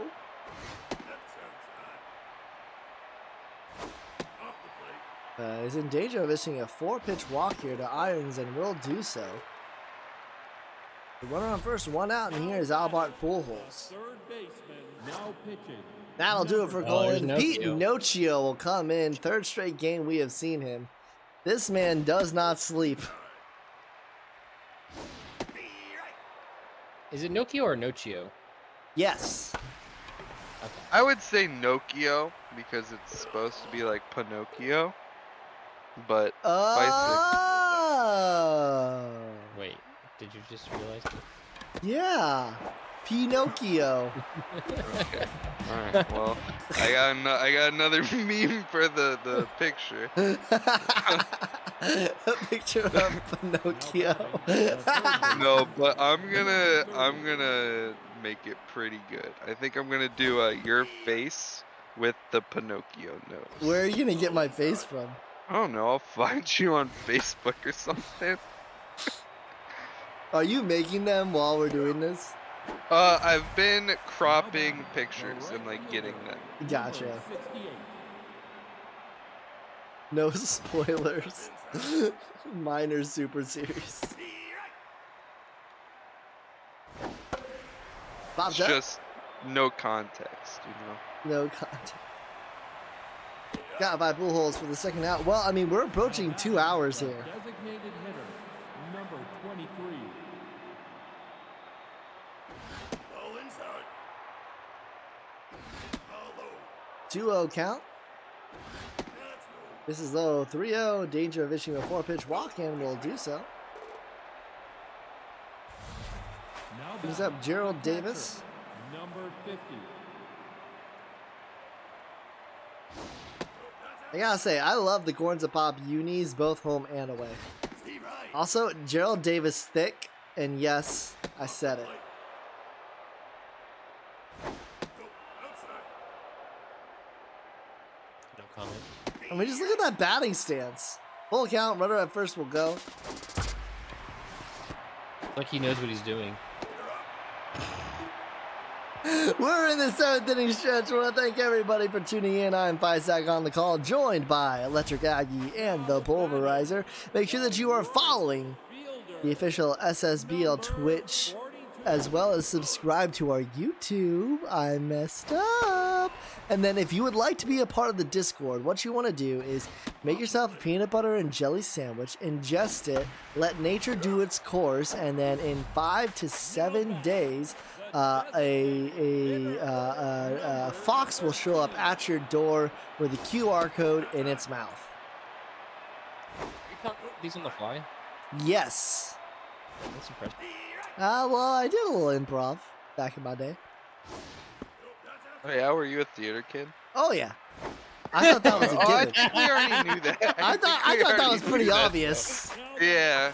The catcher, Fun. Actually, Sorry. this is a fun thing. I was talking to my friend today, who is a female, and one of the jokes that we have is that I'm her non-gay gay best friend, and so I asked her in the past. Non-gay. Hold up. As Hold up. Ryzen- time out. Ryzen makes the Possibly catch. those- As Wait.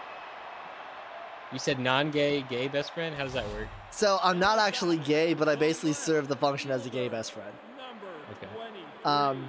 But I asked her, how many people have asked you about my sexuality in the past year? And she said 4. In the past year, 4 different instances. And by the way, these are all people that I've never had a conversation with. These are all people that know who I am, and I vaguely know who they are. And they have thought to ask, something is suspect here. Ask Us. which 4 people it was. Oh yeah, she told me which 4. Were any of them females? 3 of them were. Oh, okay. Were One of any them was her mom. Oh, I was about to ask, are they like, would you be interested in dating any of these? Besides the mom? Her Unless mom, you're into that. her 2 friends, and then the boy she is seeing right now. And I was like, so when you told him, did you say, no, he's straight, but don't worry, he's still not a threat? Yeah, and she that's- was like, yeah. yeah, I basically said that. And I was Oh, like, and she was like, man. I can't wait for you to come visit, and for him to just afterwards be like, yeah, you were right. So does this? You said you're still in the dating scene, right? You're trying to find. yes, in Columbia, South Carolina, as much as one Oh, can be. Is she okay? So does she live in Columbia, South Oh, Carolina? no, she lives in Cincinnati. Okay, so that didn't really wouldn't work then. Never mind. Oh, no, I do not want to date this person. She is my best friend. No. I was saying you're in for her to hook you up with someone. Ah, Live in South gotcha. St. Hey, this guy may give you some suspect opinions, but trust me, he is in fact straight. When are you coming to Florida again, Fisick? We need to. I meet was up. just there You didn't say Dude. hi? What the Bro, fuck, I'm an dude? hour Oh, away. Sorry, You're I in said St. that wrong. Petersburg. Yeah, aren't you? Aren't you in Lakeland? And he got run up there. I mean, yes and no. I was in Orlando, and then I was in Lakeland, and then I was in Gainesville. I had a lot of meetings and stuff that I had to do. Okay. Well, next time you're in Florida and you're free August. to do something. August? August. Well, we gotta plan something in August. First week in August. When are you coming to Florida, or did you already come to Florida, Aggie? I'm actually going there in July for a Almost August. well, it's for a bachelor trip. That's what called it. Yeah, that's what I was referring to. 1-2 count here in the 1-0 Cherry Bombers game, and we're gonna head into the 9th inning. Corns pop down to their last 3 outs, as this one has been an incredible defensive battle. Lucy Freishack. You want to jinx her again? It's not jinxing its destiny, but she is locked in right now. 4.1 innings, 1 hit, 2 walks, 3 strikeouts, looking a lot better than she did last So game. Ryzen hit the home run. Oh, you just jinxed the Ryzen player. Well, I wanted to jinx it. Oh, I wanted to clip farm.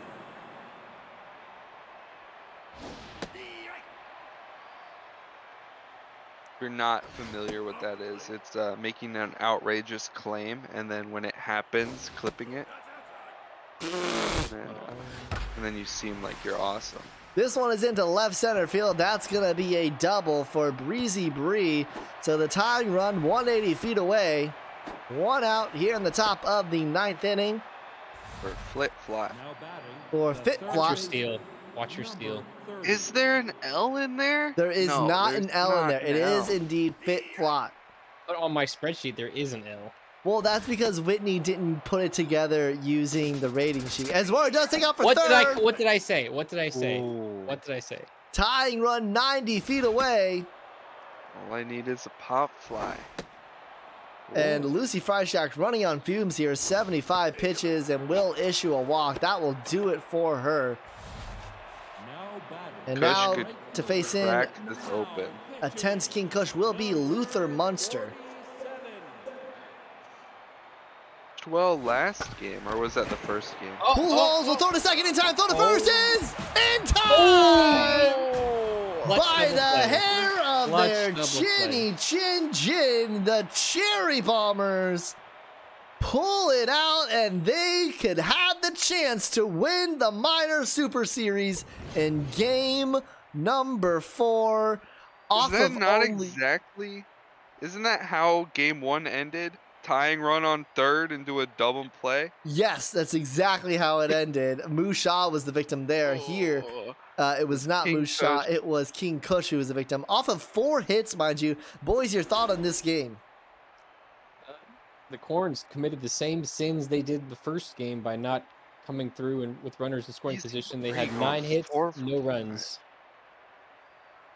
Colin will get the loss with 1 earned run, and then just a clean sheet from everybody for the Cherry Bombers. Freishack will get the win. Munster gets to save your player of the game. Oh my gosh. 8 of the 9 MVPs of this series have been Corns a Pop, and they are in an elimination game in game number 4. I'll change the screens, and so we will be back to the number 1 starters now. Sparks will be facing off against Mahomie. Let's go. Dean, what are your thoughts? I think we could do a little bit of karaoke in between this one. Aggie, what are your thoughts? Dean, what karaoke song should we do? Uh, Well, it is too late because we were actually heading to the Emerald Time. Ah, You need to damn it. do a mic with a cancel sign through it. So we're finally into evening now, and if the Corns of Pop are able to win this game, game number 5 will be under the lights at Shaka Sports Turf. But the story of this game, the Cherry Bombers just need to get the win, and they are your Season 2 Super Series champions, and also puts the possibility of a double Super Series championship on the line and puts it on the Bombers to get it done, but they'll have to get passes right here. Breezy Bree with a double to start things off against Mahomie, and they're actually going to head to third. And Breezy Bree is safe. She started 3 for 3 last game. Cycle watch. I'm already calling it. Honestly, I feel like anytime anybody hits a triple, be a cycle in this, right? There's a like cycle somewhere. And Dean, can you remind us of Mahomie's stats? He's got a 4.5 something ERA, maybe. No, 5.4 ERA, 13 and a third innings pitched with 10 in the regular season. I love that you did that while having the stat sheet in front of you, and you chose to guess instead of just looking at the sheet. I wanted an immediate answer. I didn't want the audience to have to wait. But you could say, 5 and some change, like you're I didn't know actually what it was. Here is Musha now, runner at third, 2 outs in the top of the first. This one is deep into right, but there is Kent Iffy Jr. The Breezy Bree triple goes unappreciated. It'll be the top of the order for the Cherry Bombers against Mabel Sparks. And Dean, look at the stat sheet and tell me what Mabel Sparks has done. Mabel Sparks. Let's find her. 15 and 2/3 innings pitched, 12 Ks, and a 1.59 ERA. This one to Fit Flot. Go to first in time. Her name is now basically a tongue twister now, knowing that there's not an L in the first part of it. Fit Flot, Fit Flot, Fit Flot. Do you have a photo that I can have, Fysick? What are you looking for? This one is hit well into center right, tracking back at the track. That's going to be a triple, I believe. Right in front of the wall, and true to the words of Aggie, that is one. It's Graham Britton who hits a triple there, and let's see if this will end differently than for the Corns of Pop. Okay. The funniest one you can, preferably with your nose tilted up. And maybe a little bit of mouth open action. So mouth open, chin up. At what point do I say that this is not safe for family consumption? Is this a it will be safe for family consumption. Throw to first, and the Cherry Bombers score first. I would not do you like that. I think the senior pictures will probably be the best chance. From when you were from like 8 years ago? That was 3 years ago. Oh, college senior. Yeah, no. We're not using for where my teeth weren't fixed. Do you have any of those? What about one of me chasing a duck? That sounds pretty good. That's your profile picture right now, isn't it? Yes, actually. Yeah, so you know the one, my profile picture right now in Discord? No, that won't work. That one won't Too work? small. Not going to fly. No. Needs to be mostly your face. That way I can just grab it. Okay, I think I found one.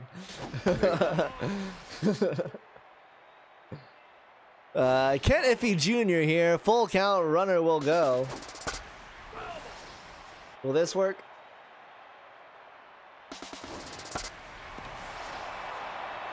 Into center. Breezy Bree makes the catch. Perfect. It's perfect? Okay. This will be the base. This will be the base. The base? Oh. Yeah. This is what I sent to Maggie. By now, y'all will have seen it, because I'm assuming you're going to post this tonight as in terms of this is why you need to watch tomorrow. It's going to work. Pretty much exactly what he wanted. Walk issued here. I think Mahomie was distracted by the thickness of Gerald Davis on that. I'm telling you, man, that boy thick. I wonder why people think I'm gay. Here's Alfred Walker, 3-0 count. Runner takes off. It's a called Davis hit and run, running. and Gerald Davis, despite perfect. having the speed That of a worked snail, will make it to third, and he will stay at third. It's a double for Walker. The ball was at the wall and he didn't go to home. He's got Actually, a yeah. speed of 2. He was running. I mean, his run is a jaunty walk for someone else. Mahomie makes the grab there. 1 gone. Now batting, Here is the Keisha second Phillips. baseman, number 24. I said it worked perfectly, but he didn't score, so it really didn't work perfectly. There was no advantage to that steal.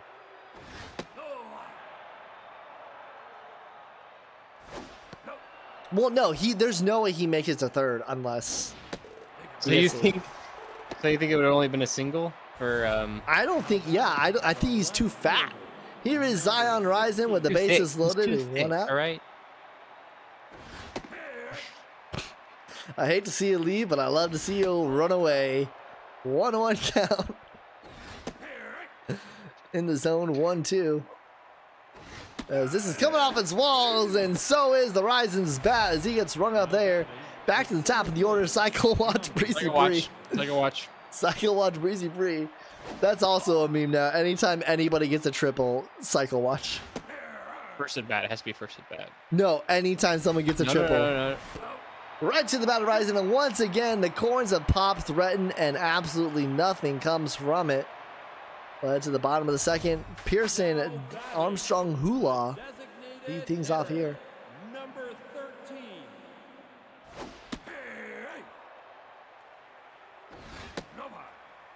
So Mabel Sparks not looking like her usual self this series as gives up another hit there. Here's damn Armstrong Hula. Catcher, number Am I an idiot? What is this supposed to be a reference to? No idea. I don't know. I will say that I apparently the one who made Mabel Sparks using a random name generator. So Really? yes, Have you guys submitted players for the season 7 draft? yes. Not yet. Full count to Armstrong Hula. Swing and a miss. She gets run up there. Second strikeout for Sparks. What were the names of the players that you submitted? Shoot, I can't even remember. I can actually pull them up. It's like I gotta think. I'm definitely doing my one coworker from. number 50. I made From 2 work. right fielders. I'll tell you that. I made 2 pitchers. I'll tell you that. We need more pitchers. That's for sure.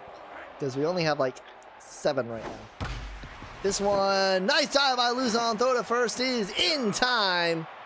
Led to the top of the third. 1-0 lead for the Cherry Bombers. Fit Flop, King Kush, Musha due up. One of them was like last name Now batting, Cruz the or third something. baseman, number Maybe, I 30. don't know. You submitted Pedro Cruz and Marty Carr. Marty Carr, yeah. That was a cool name that came up. I was like, yeah, that's a cool name. Alright, Marty play Carr. sick. Here's what I got so far. That one is through the gap. That'll be a leadoff single for Fit Flop. What you got, Dave? Now batting, the right fielder, number 68.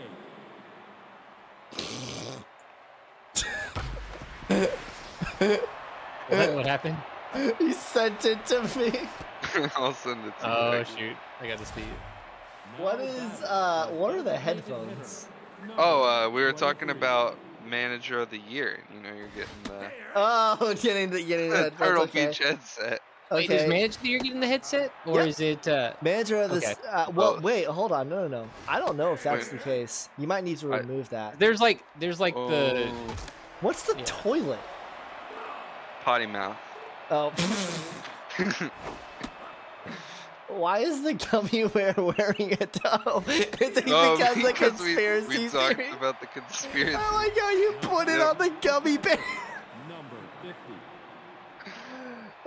Okay, let's confirm to see. That was in league announcements that was made. Pull hole, so the first in I time. think it might just be like a Josh The award. first baseman, number 77.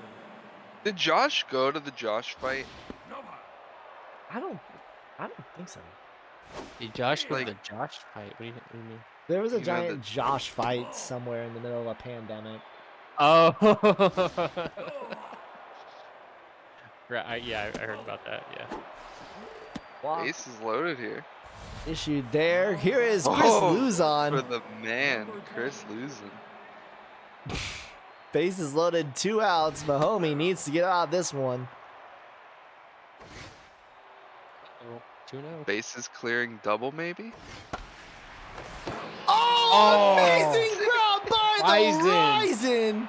Rising. We'll head to the bottom that of would have the. done it, probably. We'll head to the bottom of the third with Benetti and Cycle Watch Britain due up. Again, the Horns of Pop are not coming through with runners in scoring position.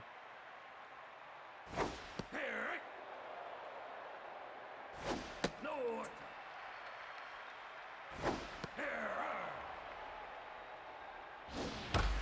This one is hit well into left, but that is going to be caught by the Ryzen. Now batting, the second baseman. So one Turtle Beach headset will be given away. So during the Super Sim Classic tournament, by the way, Now batting, Metalhead will be giving away merchandise and a game code for the platform of the winner's choosing. I think there might be a pick'em, I guess. And then Sector 6 is going to give away an SMB3 jersey of the winner's choosing. And Turtle Beach will provide a headset. Actually, I don't know if it's a pick'em. I think it's just going to be someone random selected. He made it sound like it was going to be like a thing, though. We'll have to clarify that in League Office if it's a pick'em or not. 'Cause that's going to be a walk issued there. So let's see. This was issued March 7th. third baseman. Want me to just, like, cover that up? Hold on.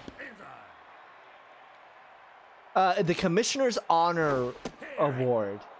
Yeah. This will be rewarded to the manager who shows valiant effort and support to their team in the league, showing good sportsmanship through 1 through 13 seasons, maybe even through the first 0 and 14 season. Of course, the lowest record was 4 and 10 this season. As that's gonna be a run up there. Pool hole sits down led to the top of the fourth. Phillips rising in Bree. So yes, so it looks like that is the case. Trying to see if there's anything else. Now batting, the left fielder, number 16.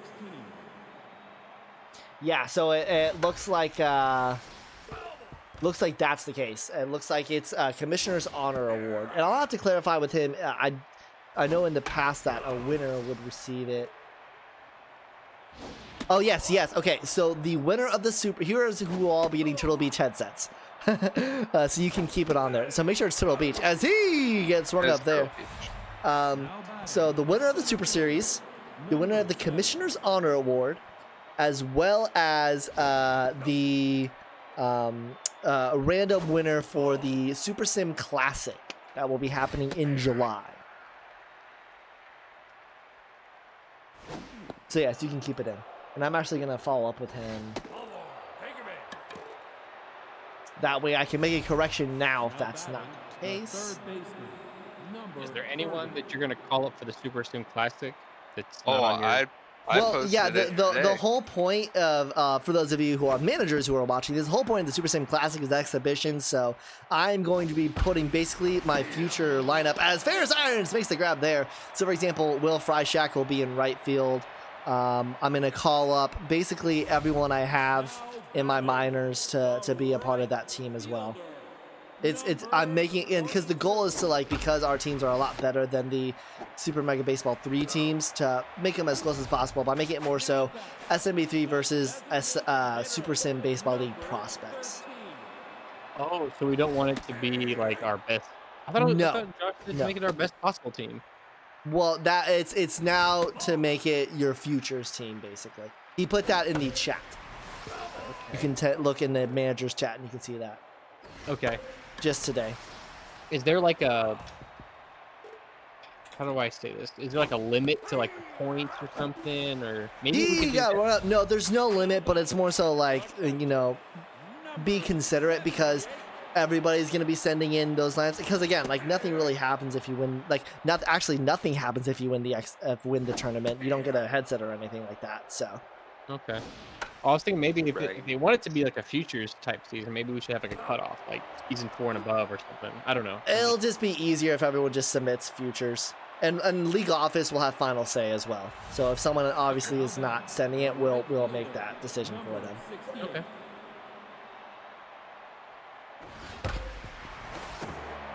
That's off the glove of Britain. As we're here in the top of the 5th inning, Cherry Bombers still with a 1-0 lead. They are 5 innings away Now batting the from getting a Super Series in the minors, and that will do it for Mahomie. 4 innings pitched, 5 hits, 4 walks, 4 strikeouts for him. And here is Luther Munster. We have seen him every game.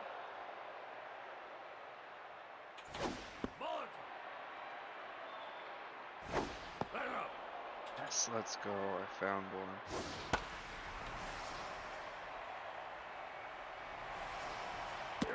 Caught by Benetti for the first out. That will bring up the thick boy, Gerald Davis.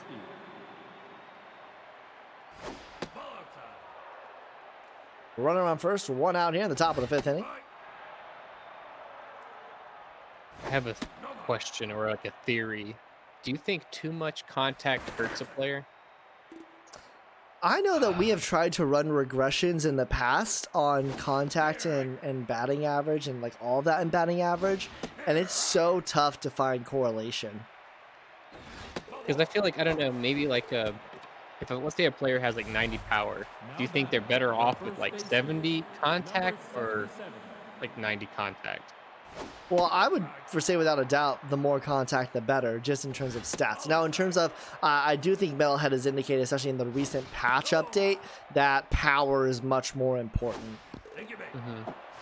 It's just like, when I look at Alan Hiker on my team, he like rarely hits home runs. Like, he does not play to his ratings at all.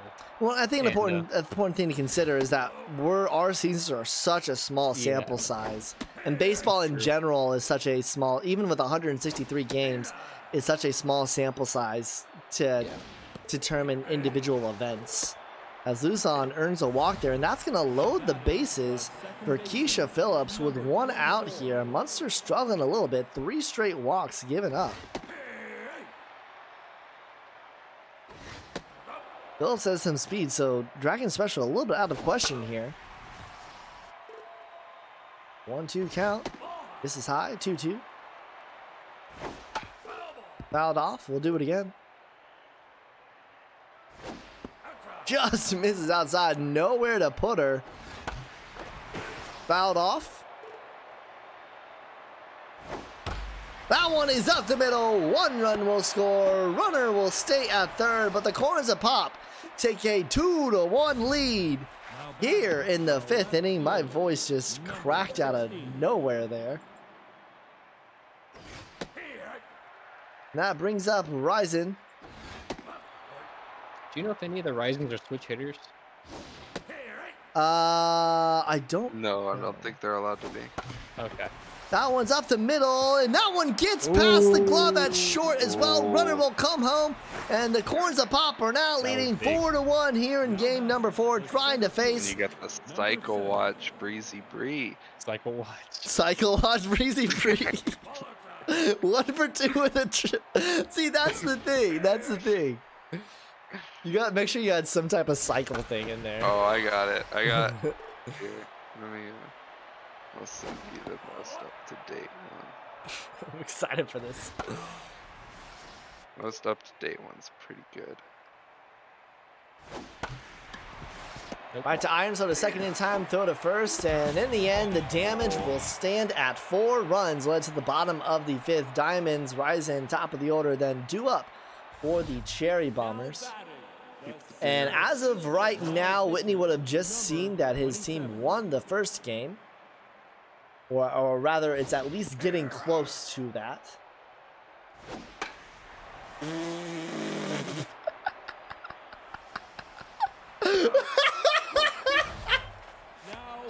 That is amazing. What's the? Oh, the jar. Okay. Why are we in the jar? What's the green fire, by the way? Oh, what? The green fire. That's Virginia.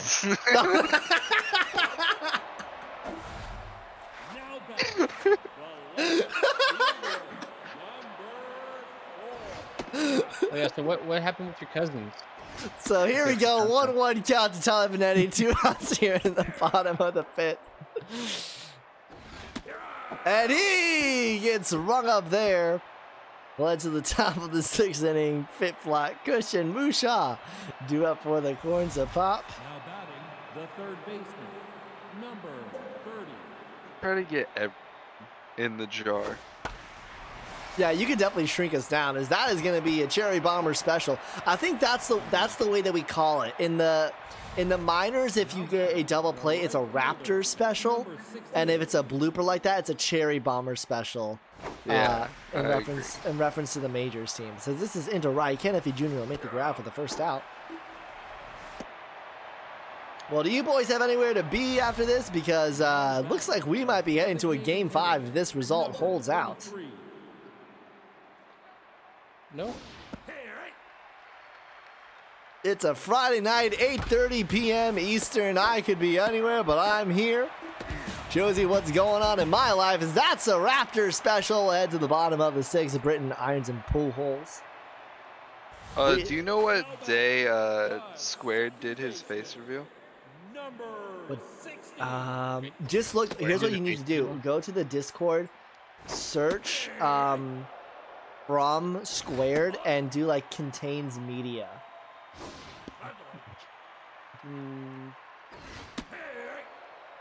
Actually, I want to do that because I forget what Squared looks like. As he gets hung up there, I forget what you look like, Dean. So like when you put that picture, I was like, oh yeah, that is what he looks like.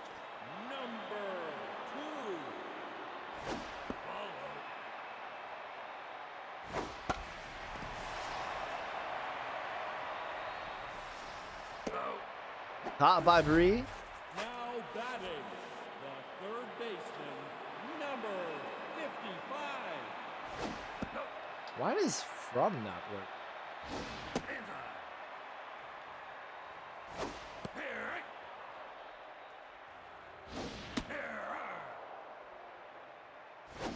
For some reason the search function. Discord's been kind of wonky. That is caught by Davis, and we'll head to the top of the 7th inning. It's a 3-run deficit for the Cherry Bombers. He was pitched in every game, right? Yes, he has. The catcher, number 50. Now pitching. And that'll do it for Munster. Here is Lucy Freishack. It's the same carousel of characters. This one is over a jumping Graham Britton. That's going to be at least a double. Diamond settles, and that will remain a double. Brings up Alfred Walker. First baseman, number 77.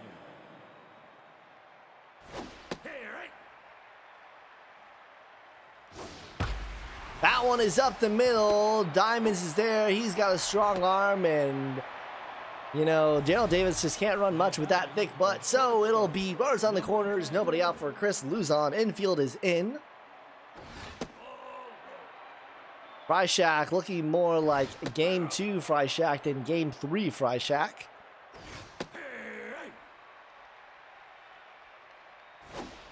Oh, nearly hits him. 3-1 count. This one is hit into right. Ken Iffy Jr. makes the diving catch. The runner will tag and score, but it is 5-1 Corns of Pop. His fielding isn't even that like crazy. Let's see, Game 4, top of the 7th, because he had a great catch in Game 1, if you remember. Almost had the double play too. Yeah, throw him out. In that game, yes. 2-2 count now. To former cycle threat Keisha Phillips. And she gets hung up there, and that'll bring Lucy Freishack back down to earth. The left fielder, number 16. Here is Zion Rising. That one is up the middle. He is 2 for 4 today. Runner will head towards third. So runners on the corners, 2 outs, and here is Breezy Bree. Cycle threat Breezy Bree.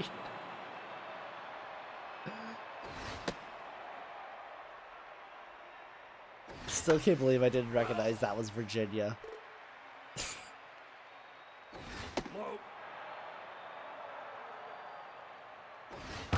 That one just foul on the right side.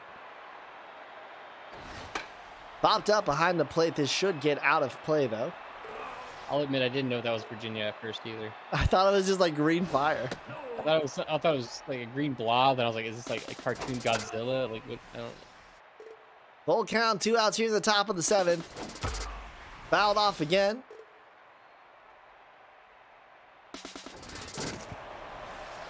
Cycle threat, by the way. Yeah, I mentioned it earlier, cycle threat. And that is a walk to the cycle threat. So that will load the bases for Trey Fitflot. 2 outs here in the top of the 7th. Corns of Pop can put this game out of reach here and force us into a game 5. Already looking dangerous with that 4-run lead. Can Fitflot add more? Cow arms Fitflot.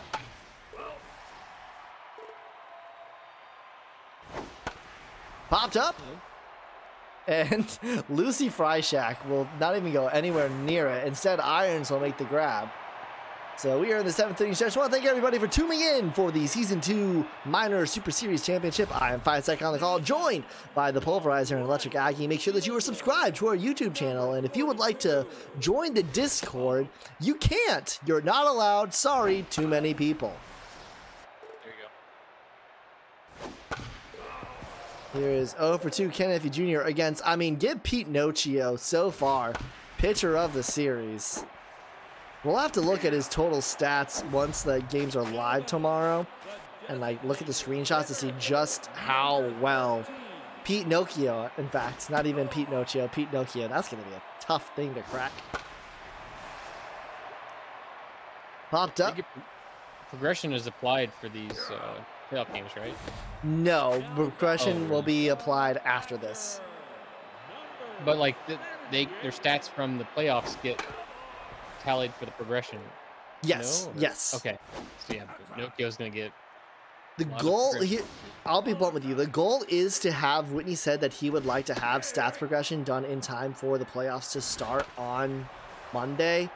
We will see if that's still the case, because there's a lot that has to be done with it, you know? Yeah. Cut by Just saying- Davis. I was just saying because Nocio, the amount of innings he's pitched in this, Yes, stats he's yes. got, Everything he's gonna have- that happens here will be applied in stats progression for these players. Yeah. So Nocio's looking like a good. He's gonna a ton of progression.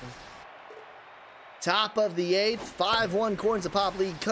King Kush. Into right, Ken Effie Jr. makes the grab for the first out. Now batting, the Dean, is there any way for you to export that not in that, or are you just taking a screenshot of it? I'm just thinking. Okay, cool. I just want to make sure the final version is going to be in full res beauty. You know, and I'm glad you guys can join me, especially looking like this might head to a game 5. Could not have gotten through this without y'all. I think in total this week I have casted 4, 10, with this 15, with the minors games 19 games this week. Of which, how many of them went into extras? Could not have done it without you all. And especially shout out to Whitney and Squared as well for keeping my sanity, as 19 games in 1 week. I just now realized that's how many games I've done this week. So it makes sense why I have told Squared and Whitney I will not be doing any type of rig tomorrow, as this one is hit deep in the center, tracking back at the track, at the wall.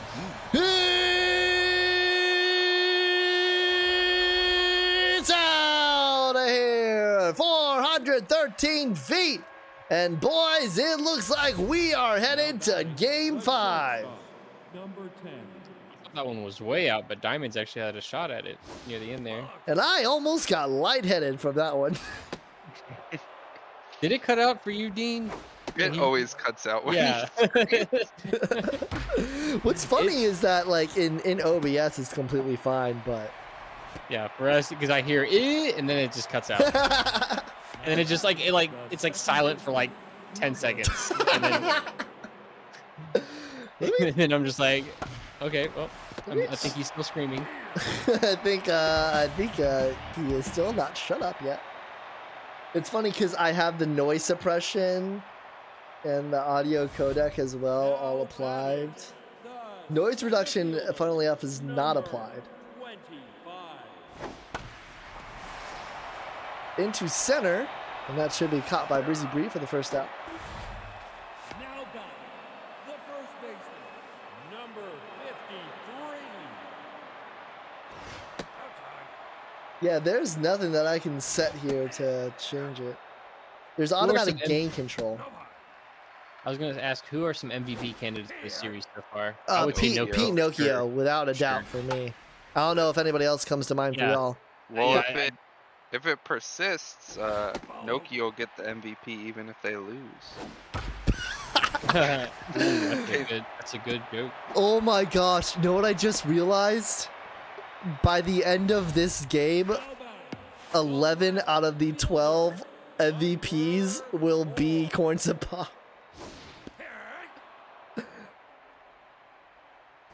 Are you expecting 3 out of 3 will be the... Oh, absolutely. It's an 8-1 lead, unless the Cherry Bombers come back here. It would just be so funny. Okay, I have 8 people in the jar now. Oh my gosh, this is into left center. That will drop right in front of Breezy Bree. Runner will advance to third, so runners on the corners, 1 out. Well, and to be fair, it makes sense why for game 1 it could have been all Corns of Pop because it was a 5-4 game in extras, and then for last game, it was a 1-0 game. Runner at third will tag the throw by Ryzen. Ryzen's arm scares the runner at third, which, to be fair, I think he might have been thrown out if he tried to go. Regardless, it'll be runners on the corners, 2 outs here in the bottom of the 8th. Ferris Irons facing a locked-in Pinocchio, and this one is into left center. That one will get past the Ryzen. 1 run will score. 2 runs will score. Ferris Irons with a 2 RBI double, and the Cherry Bombers have cut the lead to 5. See if Albert Pujols can do something. He hasn't really done much all series.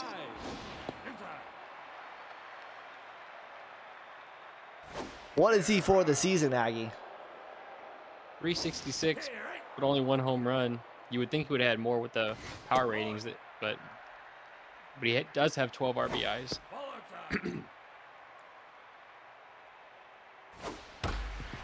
This one, too, Keisha Phillips to first in time. So 2 runs given up led to the top of the 9th inning. Rising in the top of the order, due up for the Corns of Pop as they have a 5-run lead, are almost out hitting the Cherry Bombers by 10 as they're looking to take this back to the lights at Shaka Sports Turf. I don't think I've seen a night game at Shaka, so I'm excited. The center fielder. Well, we'll for sure probably get to see it in the postseason as the Vikings will be there. The third baseman. And they'll at least have an evening game for sure. This one is hit well into right, tracking back, and at the track, it lights down. Kent Iffy Jr. has had too many good catches today. And here is King Kush now. Fielder, number 68.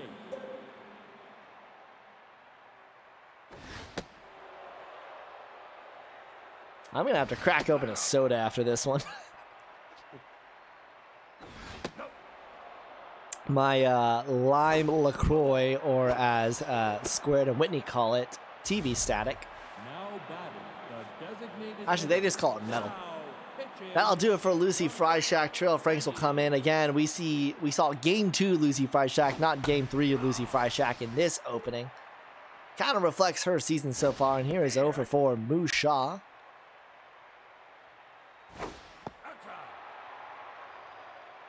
1-2 count. Misses low, 2-2. Misses low again, full count, runners will go. Swings at a ball, Pujols so to first in time, so the Cherry Bombers need 5 runs or we are headed to a game 5. And I think we can talk about this more in game 5 actually, but I think the coolest part about this series is the lack of Ryzen, specifically in pitching. It is so cool to see as Iffy Jr. is going to have himself a single. Oh no, he's going to have a double as Breezy Bree did not read that correctly. But it's so cool to see, especially pitching wise, that this is full rosters, going at it, and this is a much more, for me, a much more entertaining series to call than the Wingbat Spartans last season. Yeah, I don't think there's been a rising pitcher come in yet, has there? No, This there whole has series? not, and for sure not from the Corns of Pop. I'll have to actually check the ratings for the Bombers. I think they may have like one pitcher, or in fact, I think they may be full up too. Yes, in fact, there are no rising pitchers on any of this. We have 16 actual human being pitchers, well, AI pitchers. Caught by Ryzen for the first out there. So neither team has a single rising pitcher, period. Now batting. Correct. Is that what you're saying? Yeah, Wow. there's 16 real CPU pitchers here, not Ryzen. I didn't realize that.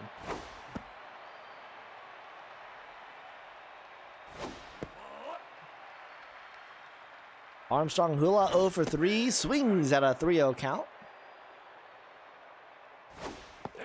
Misses But low. Judging by the way that Nokia is being utilized, it's like you want to have your best, one of your best pitchers as a not a starting pitcher. 'Cause he's pitched every single game.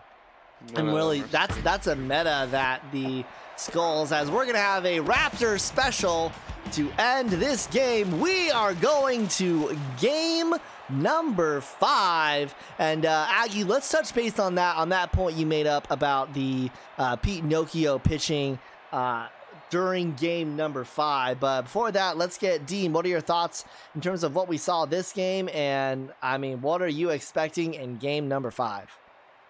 I don't know. It seems like the Corns of Bats are just too volatile this series. Either they're scoring almost double digits, or they're not scoring at all. And to me, it looks like it could be a toss-up next game. Obviously, they're gonna have Renault on the mound. Hopefully, she'll get through more than 2/3 of an inning pitched. So we will see. And actually, Pinocchio does not get an MVP star. And actually, we will have 10 of the 12 MVPs of this series have been Corns of Pop, not 11 out of 12. So, Aggie, tell me, what are you thinking about for next game? And then I want predictions from both of you, what you think the final score will be and who will win. So it looks like it's alternated, right? It's been Horns not producing offensively and then having an amazing game, and then not producing offensively and having an amazing game. So based on that, I think the Cherry Bombers will win the next game, just based on the pattern so far. And then what about you, Dean? I think I'm gonna have to go with Corns of Pop. I think the Bats are gonna stay hot this game. They're gonna help out Renault, and I think they're gonna win 11-6.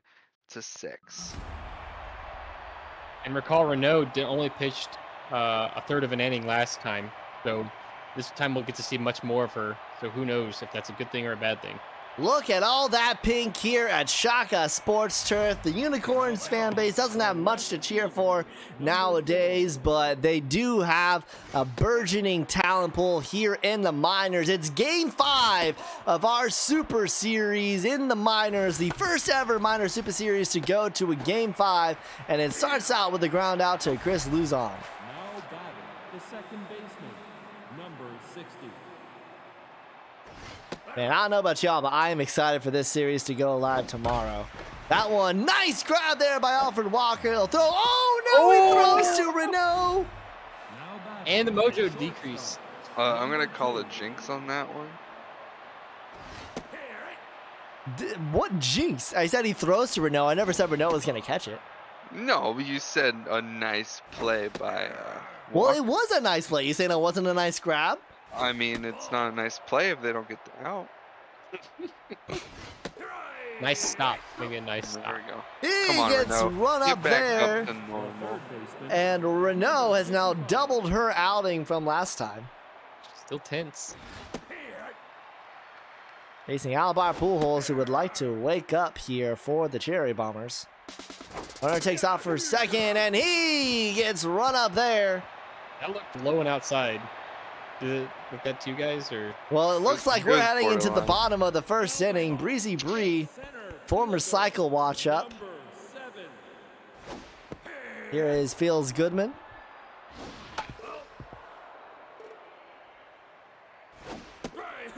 And she gets rung up there. Now batting, the third baseman. Oh number my, what have you done? You looking at the photo? I realize there's actually 9. We're almost at halfway. We just need to convince. Here's the issue, is that no one can tell that's a jar anymore.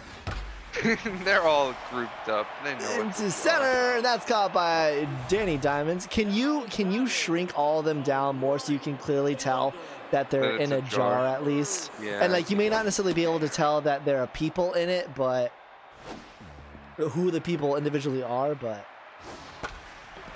right side, that's foul.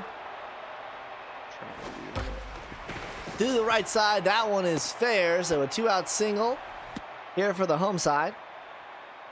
Also, if you have made it to this part of the stream, I want to go ahead and let you in on a little bit of a secret. I've already submitted my players. Their names were Jar Jar Jackson, as well as Auntie Jar, which means that some of mine are open for the taking. So if you would like to use some of these, feel free. I've got K Yas, Kayyaus.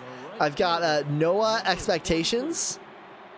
I've got Meals Fad Band, which is a personal favorite of mine that I did not get to use. And then Broke End Streams. So if you would like to use any of those names in your player submissions, feel free. Now batting, the designated hitter, number 13. I saw the origin of the K name. Oh, yeah. Well, Pasta Pasta. just kept saying K. Okay. K. K. 3-1 counts. In the zone, full count to Pearson. And he earns himself a walk. Now batting, the catcher, number 78. See how many people You are. guys eaten dinner yet? No, I have not, and it's about to be 9 o'clock. Yeah, I'm really hungry. You can take a step back if you want to go grab something No, to eat. that's okay. No. This one, right side, nice grab by Keisha Phillips. We've seen her do that a lot tonight. Now batting, the center fielder, number 25. Up the middle, Chris Luzon. Makes a dive, but is not able to make the play. Now batting, the first baseman, number 53.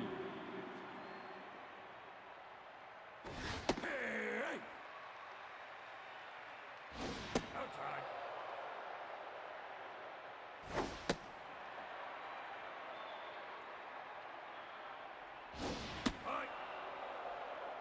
3-1 count to Harley Rising. Swing and a miss there. Full count, 2 outs. Runners at first and second will go. And he gets rung up there. Caught up in the top of the zone. Running to the bottom of the second.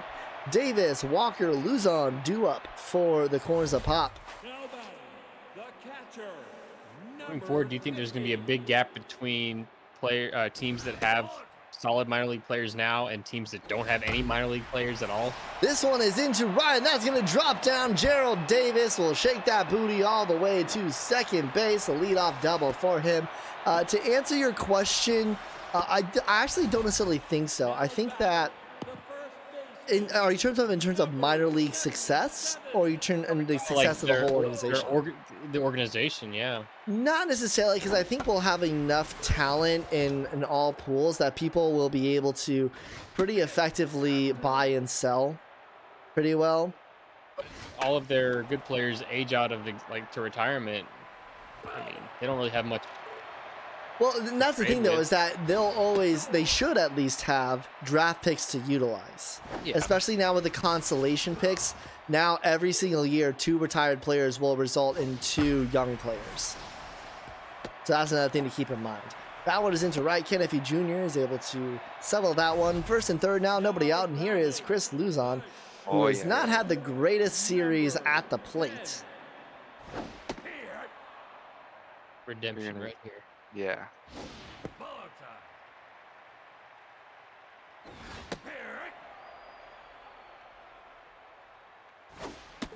And he gets swung up there. The no good, very bad, awful series for Chris Luzon continues. And here is Keisha Phillips with runners on the corners and 1 out. Anything but the drag. This one is into Cycle right. threat, Kenneth cycle threat. Jr. will settle it, but 1 run will come across the corners of Pop. Strike first in game number 5. It's pretty big for the Pops getting on board first. Popped up into left. It's a good sign. Top by Benetti for the second out. And what's interesting about these series, gentlemen, is that the Cherry Bombers won game 1 5-4 in the 14th inning, if I remember correctly. Then the Corns of Pop won 12-1. The Cherry Bombers eked out a 1-0 win and then lost in the previous game here 8-3. So when the Corns of Pop have won, it's been relatively one-sided, whereas when the Cherry Bombers have slightly eked it out. Do y'all think that is a trend that we're seeing from either of these teams? Do you think that is indicative of maybe the strengths of one team over and over? What are your thoughts on that? Well, the Corns, they're able to get runners on base that just either they're driving them in or they're not, and that's the differences you're seeing between the two types of games being played by the Corns. So I really think it's relying heavily on the Cherry Bombers pitching. I think the Cherry Bombers pitching has its moments where it does really well and is able to fend off the Corns of Pop, but I would say most of the time that they can't, because I think the Corns of Pop have out-hit them almost every game. Most runs that the Cherry Bombers scored was in game 1. They scored 5. Since then, they've scored 1, 1, and 3. So the Bats looking to come alive here, and they'll need to as we're heading to the bottom of the 3rd inning. 1-0 lead for the Corns of Pop as they are trying to convert this into their first ever Super Series win after trailing into a must-win game 4. Regardless, I can just say it's been a very competitive series. It's been very enjoyable to cast with y'all this series, as it feels like these are two pretty evenly matched sides. I think to agree with y'all, the Corns of Pop have looked better at times, but the Cherry Bombers have been the one to execute on their chances a lot. I think what's reassuring about the Miners is that both of these teams have lots of actual players. Whereas if there were some teams in the finals that had a lot of Risens, I'd start to worry that, okay, maybe the players' ratings aren't really being reflected on the field. But both of these two teams are really deserving of being in the championship.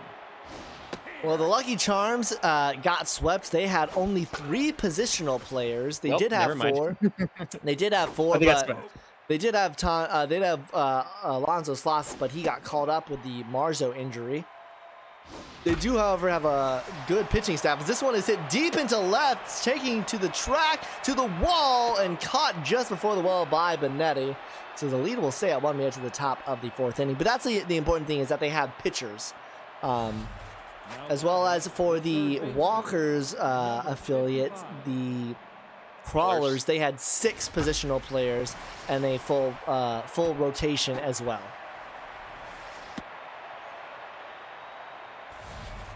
So Albert Pujols opens up his account here in game number 5.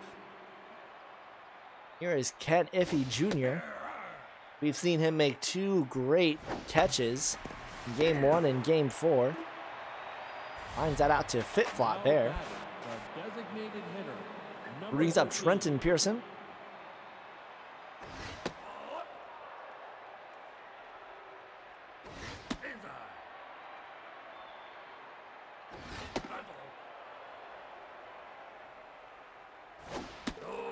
And that'll be a walk to Pearson. So a hit and a walk.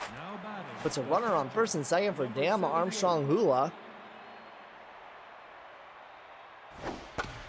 This one is right to Walker. Throw to second in time. Throw to first. That'll be a Raptor special.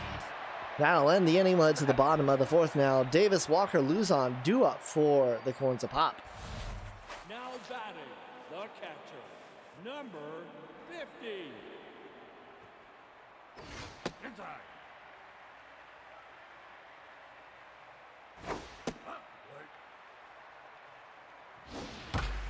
Gerald Davis gets a hold of this one, but it's in foul territory. And making over and making the catch is Benetti for the first out. The first baseman, number Who do you guys think is the most undervalued player in this series? So we've already talked about who is the most valuable, but in terms of who do you think has the brightest future as Walker grounds that out to Irons that you've seen from both teams here? number 10. First Dean.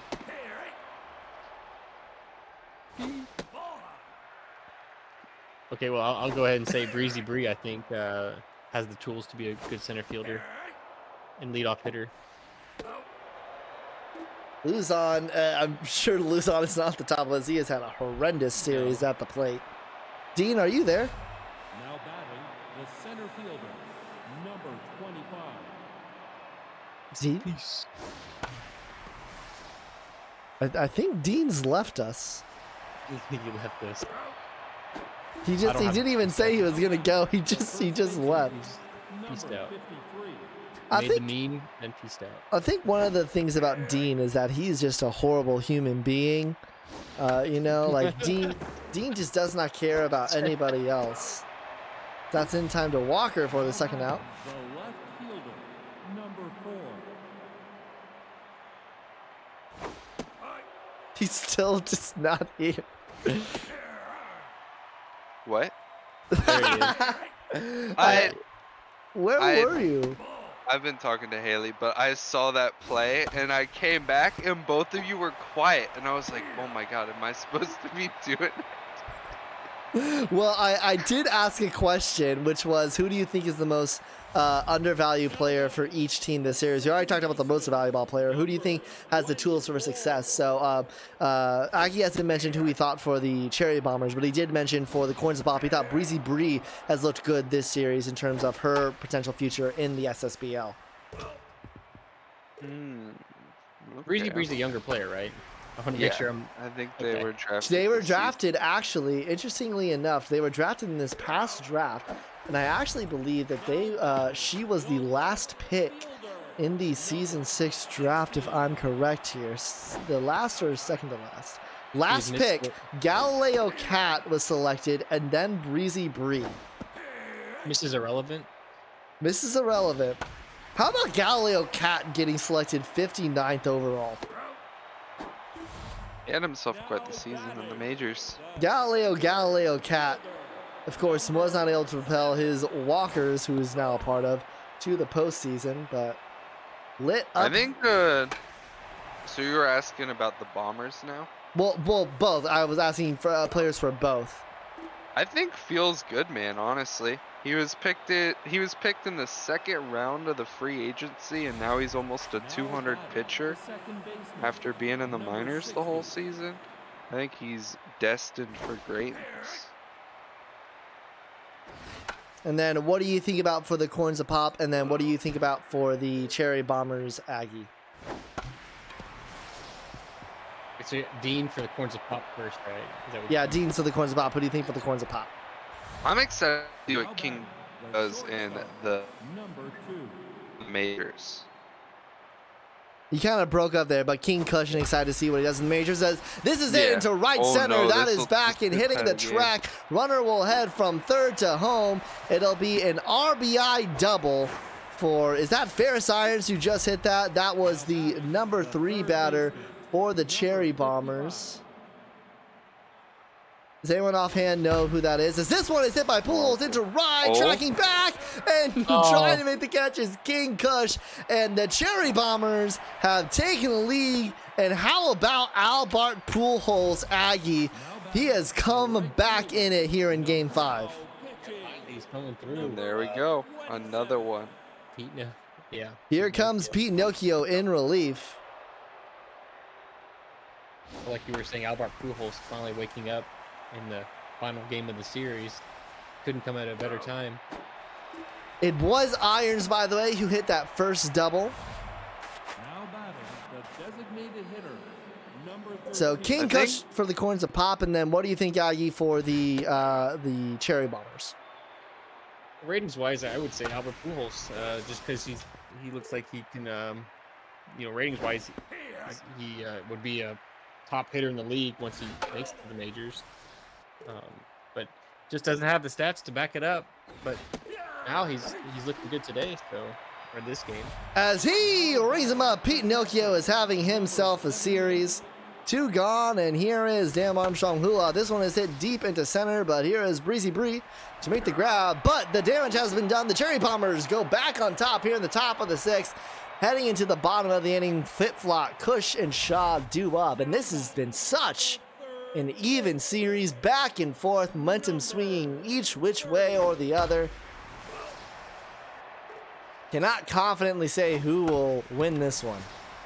That one gets up through a leadoff single for Flip-Flop. Now I'll bring up King Kush. Right fielder, number 68. I'll tell you, boys, if this is what the Miners has for the future, sign me up.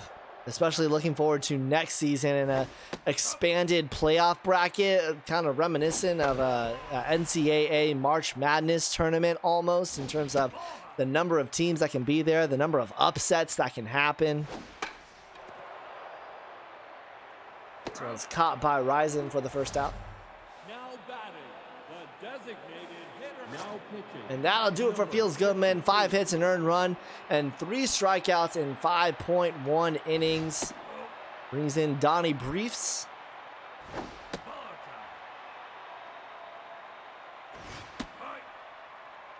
As we just hit the 3-hour mark in this stream. Shout out to all of you who have been tuning in and watching. Batting, the catcher. Of course, not watching live, but watching it premiere, as here is thick boy Gerald Davis. Runners on first and second, 1 out here in the bottom of the 6th. That one gets past the glove of damn Armstrong Hula, so runners advance 90 feet. Tying run at third, go-ahead run at second. Popped up behind the plate. Will it stay in play? It will. Armstrong Hula. 2 outs here in the bottom of the 6th. I'll say it. Gerald Davis looks way better in the all pink unis. He certainly looks good in any uni, but thick boy Gerald Davis has been producing for the Corns of Pop. Here's Alfred Walker. Oh, you meant good, like playing wise, right? Like skill wise. Yeah, of course. I mean looks wise. Oh no. Number. There's no one to. Is there no one to sub? I mean, Luzon has been in this situation before. And he has not looked at. So not only do we need to look at a tale of 2 corns, but we need to look at Chris Luzon's final stats as he gets rung up there. We need to look at Chris Luzon's stats through this 5-game series and Pete Nokia's stats through this 5-game series. A tale of 2 corns. Gotta have like at max 3 hits, and probably. I think he only has 2 hits. He might only have 1 I think he only has got 2. through 4 games. Actually, he might only have 1. Yeah, I don't know. No, he's got 2. I know he started 1 for 10. Yes. Now batting, the first baseman. Did he get a hit last game? Number 53. I think he got a hit in game 3. We'll have to go back and check. He might have gotten robbed though, so I don't know. Well, that 6th at bat as he gets rung up there. That 6th at bat in the game 1 is the one in which he had a chance, and it was Britton who made the great play to do the diving stop and throw to first in time.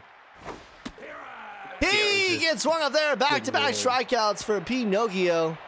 He is locked in. We're heading to the 7th inning stretch. I want to thank everybody for tuning in here for the Season 2 Miners Super Series. I have been Fysack on the call, joined by my buddies and pals in crime, Electric Aggie, as well as my boy, the Pulverizer. Make sure that you are subscribed to our YouTube channel, and if you want to be a part of the Discord, have I got some great news for you. For only 5 payments of $5.99, you too can be a part of the SSBL Discord. Make checks payable to Wash Jotley, 177 Help Me Lane, Austin, Texas, to learn more about this opportunity. Or you could send your credit card number with the 3 digits on the back and expiration date and year, or date and month. Month and year. Sorry. The center fielder. Ryzen beats out the intended Raptor special. So here is Breezy Bree 0 for 3. Tense. Popped up behind the plate. Armstrong Hula. Will that stay in play? It will. Makes the grab. 2 gone. Now batting. Brings up Trey Fitflot. Third baseman, number 30. As the Corns of Pop are down to 7 outs to get 1 run. This is into left, then it'll be down to 6. As Benetti makes the grab, and we will head into the 8th inning. The Cherry Bombers can taste the Super Series on their lips. Second baseman. Will we see fireworks, or will the agricultural nation come to fruition? I'll be honest, I don't know where half the words I say come from. As he rings them up there, 4 strikeouts for Nokia, as he has been absolutely phenomenal this Immaculate series. inning. Watch out, he's third of the way there. No, man. Jinxed it. Immediately. I don't know why, but I'm going to say jar. What? How's that a jar? I don't know. I just felt the need to say it. You want a real jar? I'm the only one in this call with the championship. Jesus. Third baseman. Yeah, I'm remembering how I invented jar again. It's coming back to my memory how it came to be. 2 gone here in the top of the 8th, and that will be a 2-out single. Nokia doing everything that he can to give his offense a chance to tie this game. Fielder. Can you imagine if the Corns of Pop walked it off in the 9th inning?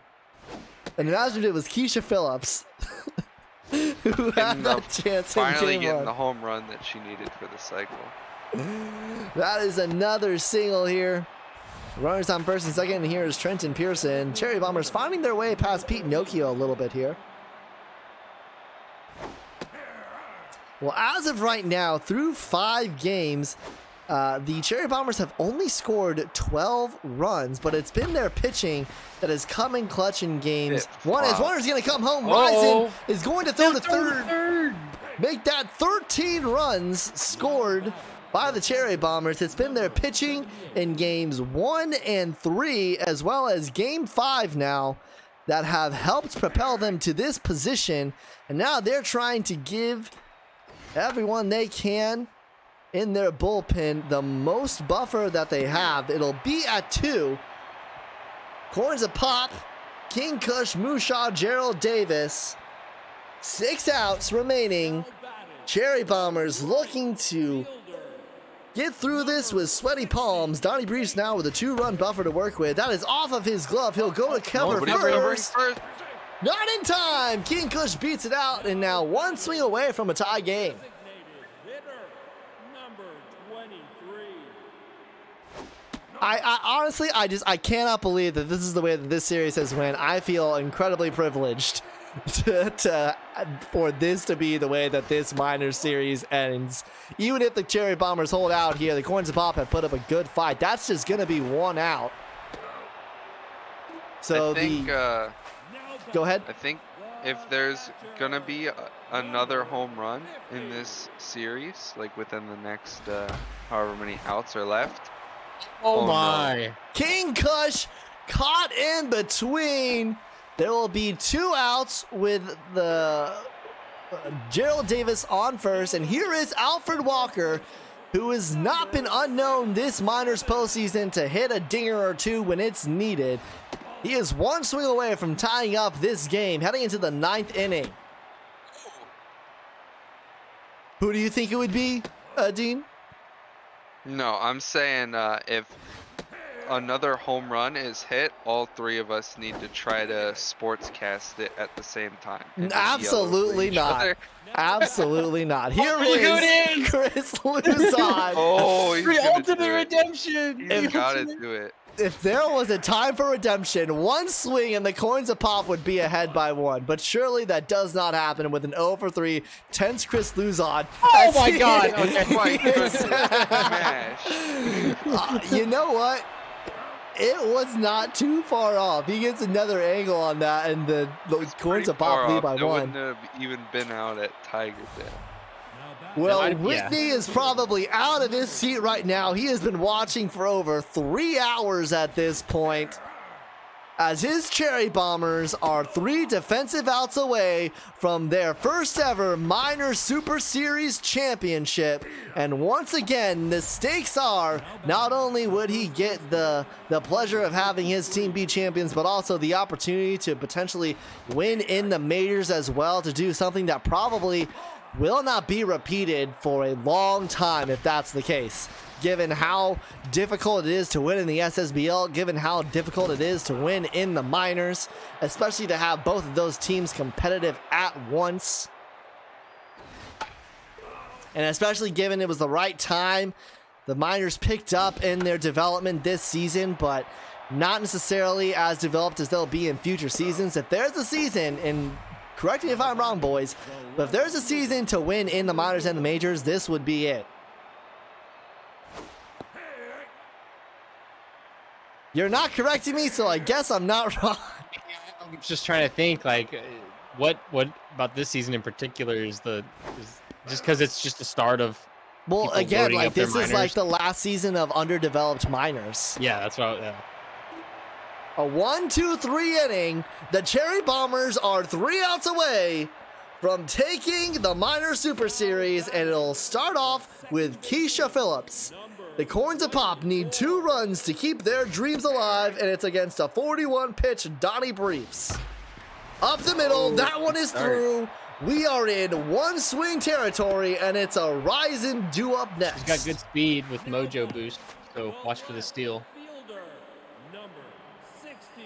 0 for 3 is this Ryzen. He hits it into the gap, and that will score Phillips. It'll be an RBI double, and we are a 1-run game, 1 swing away from the Corns of Puff, walking it off, and it's 0 for 4, Breezy Bree. 7. I jinxed her by saying she was a good player. Left side, that's a tough dive off of the glove of Ferris Ines. Now, the runner went back to second, so the tying run is 180 feet away, nobody out.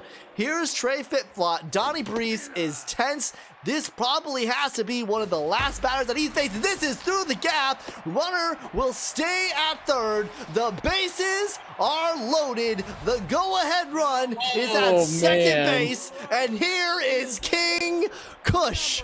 And look at Donnie Brief's ratings. It's not good. This is not a good situation. Donnie Briefs is still in. You could be anywhere, but you're watching the Game 5 finale of the Minor Super Series. That's through the gap. Runner will head to home. Dive into the throw. It's not in time. And the Corns of Pop walk it off in Game 5. The Corns of Pop win the Minor Season 2 Super Series in dramatic fashion. So, are we saying that you jinxed the Cherry Bombers inning before? It's not jinx, it's destiny. What a series. First of all, congratulations to Whitney on a fantastic minor season, making it way to the championship. Unluckily enough for Whitney, he still has the Super Series to play for in the majors, but a huge shout out to Elder, and I believe his first full season as manager to win the Minors Super Series. This is when y'all banter. I'm in this is a- shock. I yeah, didn't this think is it a- was actually going to happen. I thought the Cherry Bombers were just going to hold the lead. And it was going to be all, like, sad and depressing how it Yeah. ended. But, like, a walk-off by the home team, by the team that clearly has hit better the entire series, feels good. I think when the Ryzen Like- got the single, I was like, okay, Unicorns have a solid chance at winning this thing when that Ryzen player got the single to keep the ending going. Who else would get the win but Pete Nokia? We'll have to look up Jeez. his final stats after Gotta this have series. 16 innings pitched or something. Gave up 1 earned run. And Oh my gosh. Oh my gosh. Oh, it's so good. I llove it. It's happened Dude. every game. The losing team gets the. Well, the MVP. corns were getting it Well, for a the- while, no matter what. Yeah. Alvar Pujols, King Kush feels good, man. The Corns of Pop win the Season 2 Minors Super Series. Your final score is Game 1 in the 14th inning. The Cherry Bombers take it 5-4. Game 2, the Corns of Pop blow it open with a 12-1 win. Game 3, well, it was the pitching to the rescue and Smitty Wergerman with a 1-0 win for the Cherry Bombers. Game 4, the Corns of Pop force a Game 5 with an 8-3 win, and then here in the Game 5 Super Series finale, the Corns of Pop walk it up 4-3. Thank you everyone so much for tuning in. I have been Fisac on the call, joined by Aggie and Dean. Do you guys have anything else to add? Say it was an amazing series. It was amazing that it went to Game 5, and then it was amazing how it ended. That's just all around amazing. Dean, any final thoughts? I'm excited to see the Unicorns in the major leagues using some of these players next season to see how far they can get. Well, that will do it for all from us. For everyone at the SSBL, tune in for Majors postseason action. We start hot and heavy on Monday with round 1 action. For everyone else here at the SSBL, I've been Fisac. Keep on rigging, everybody.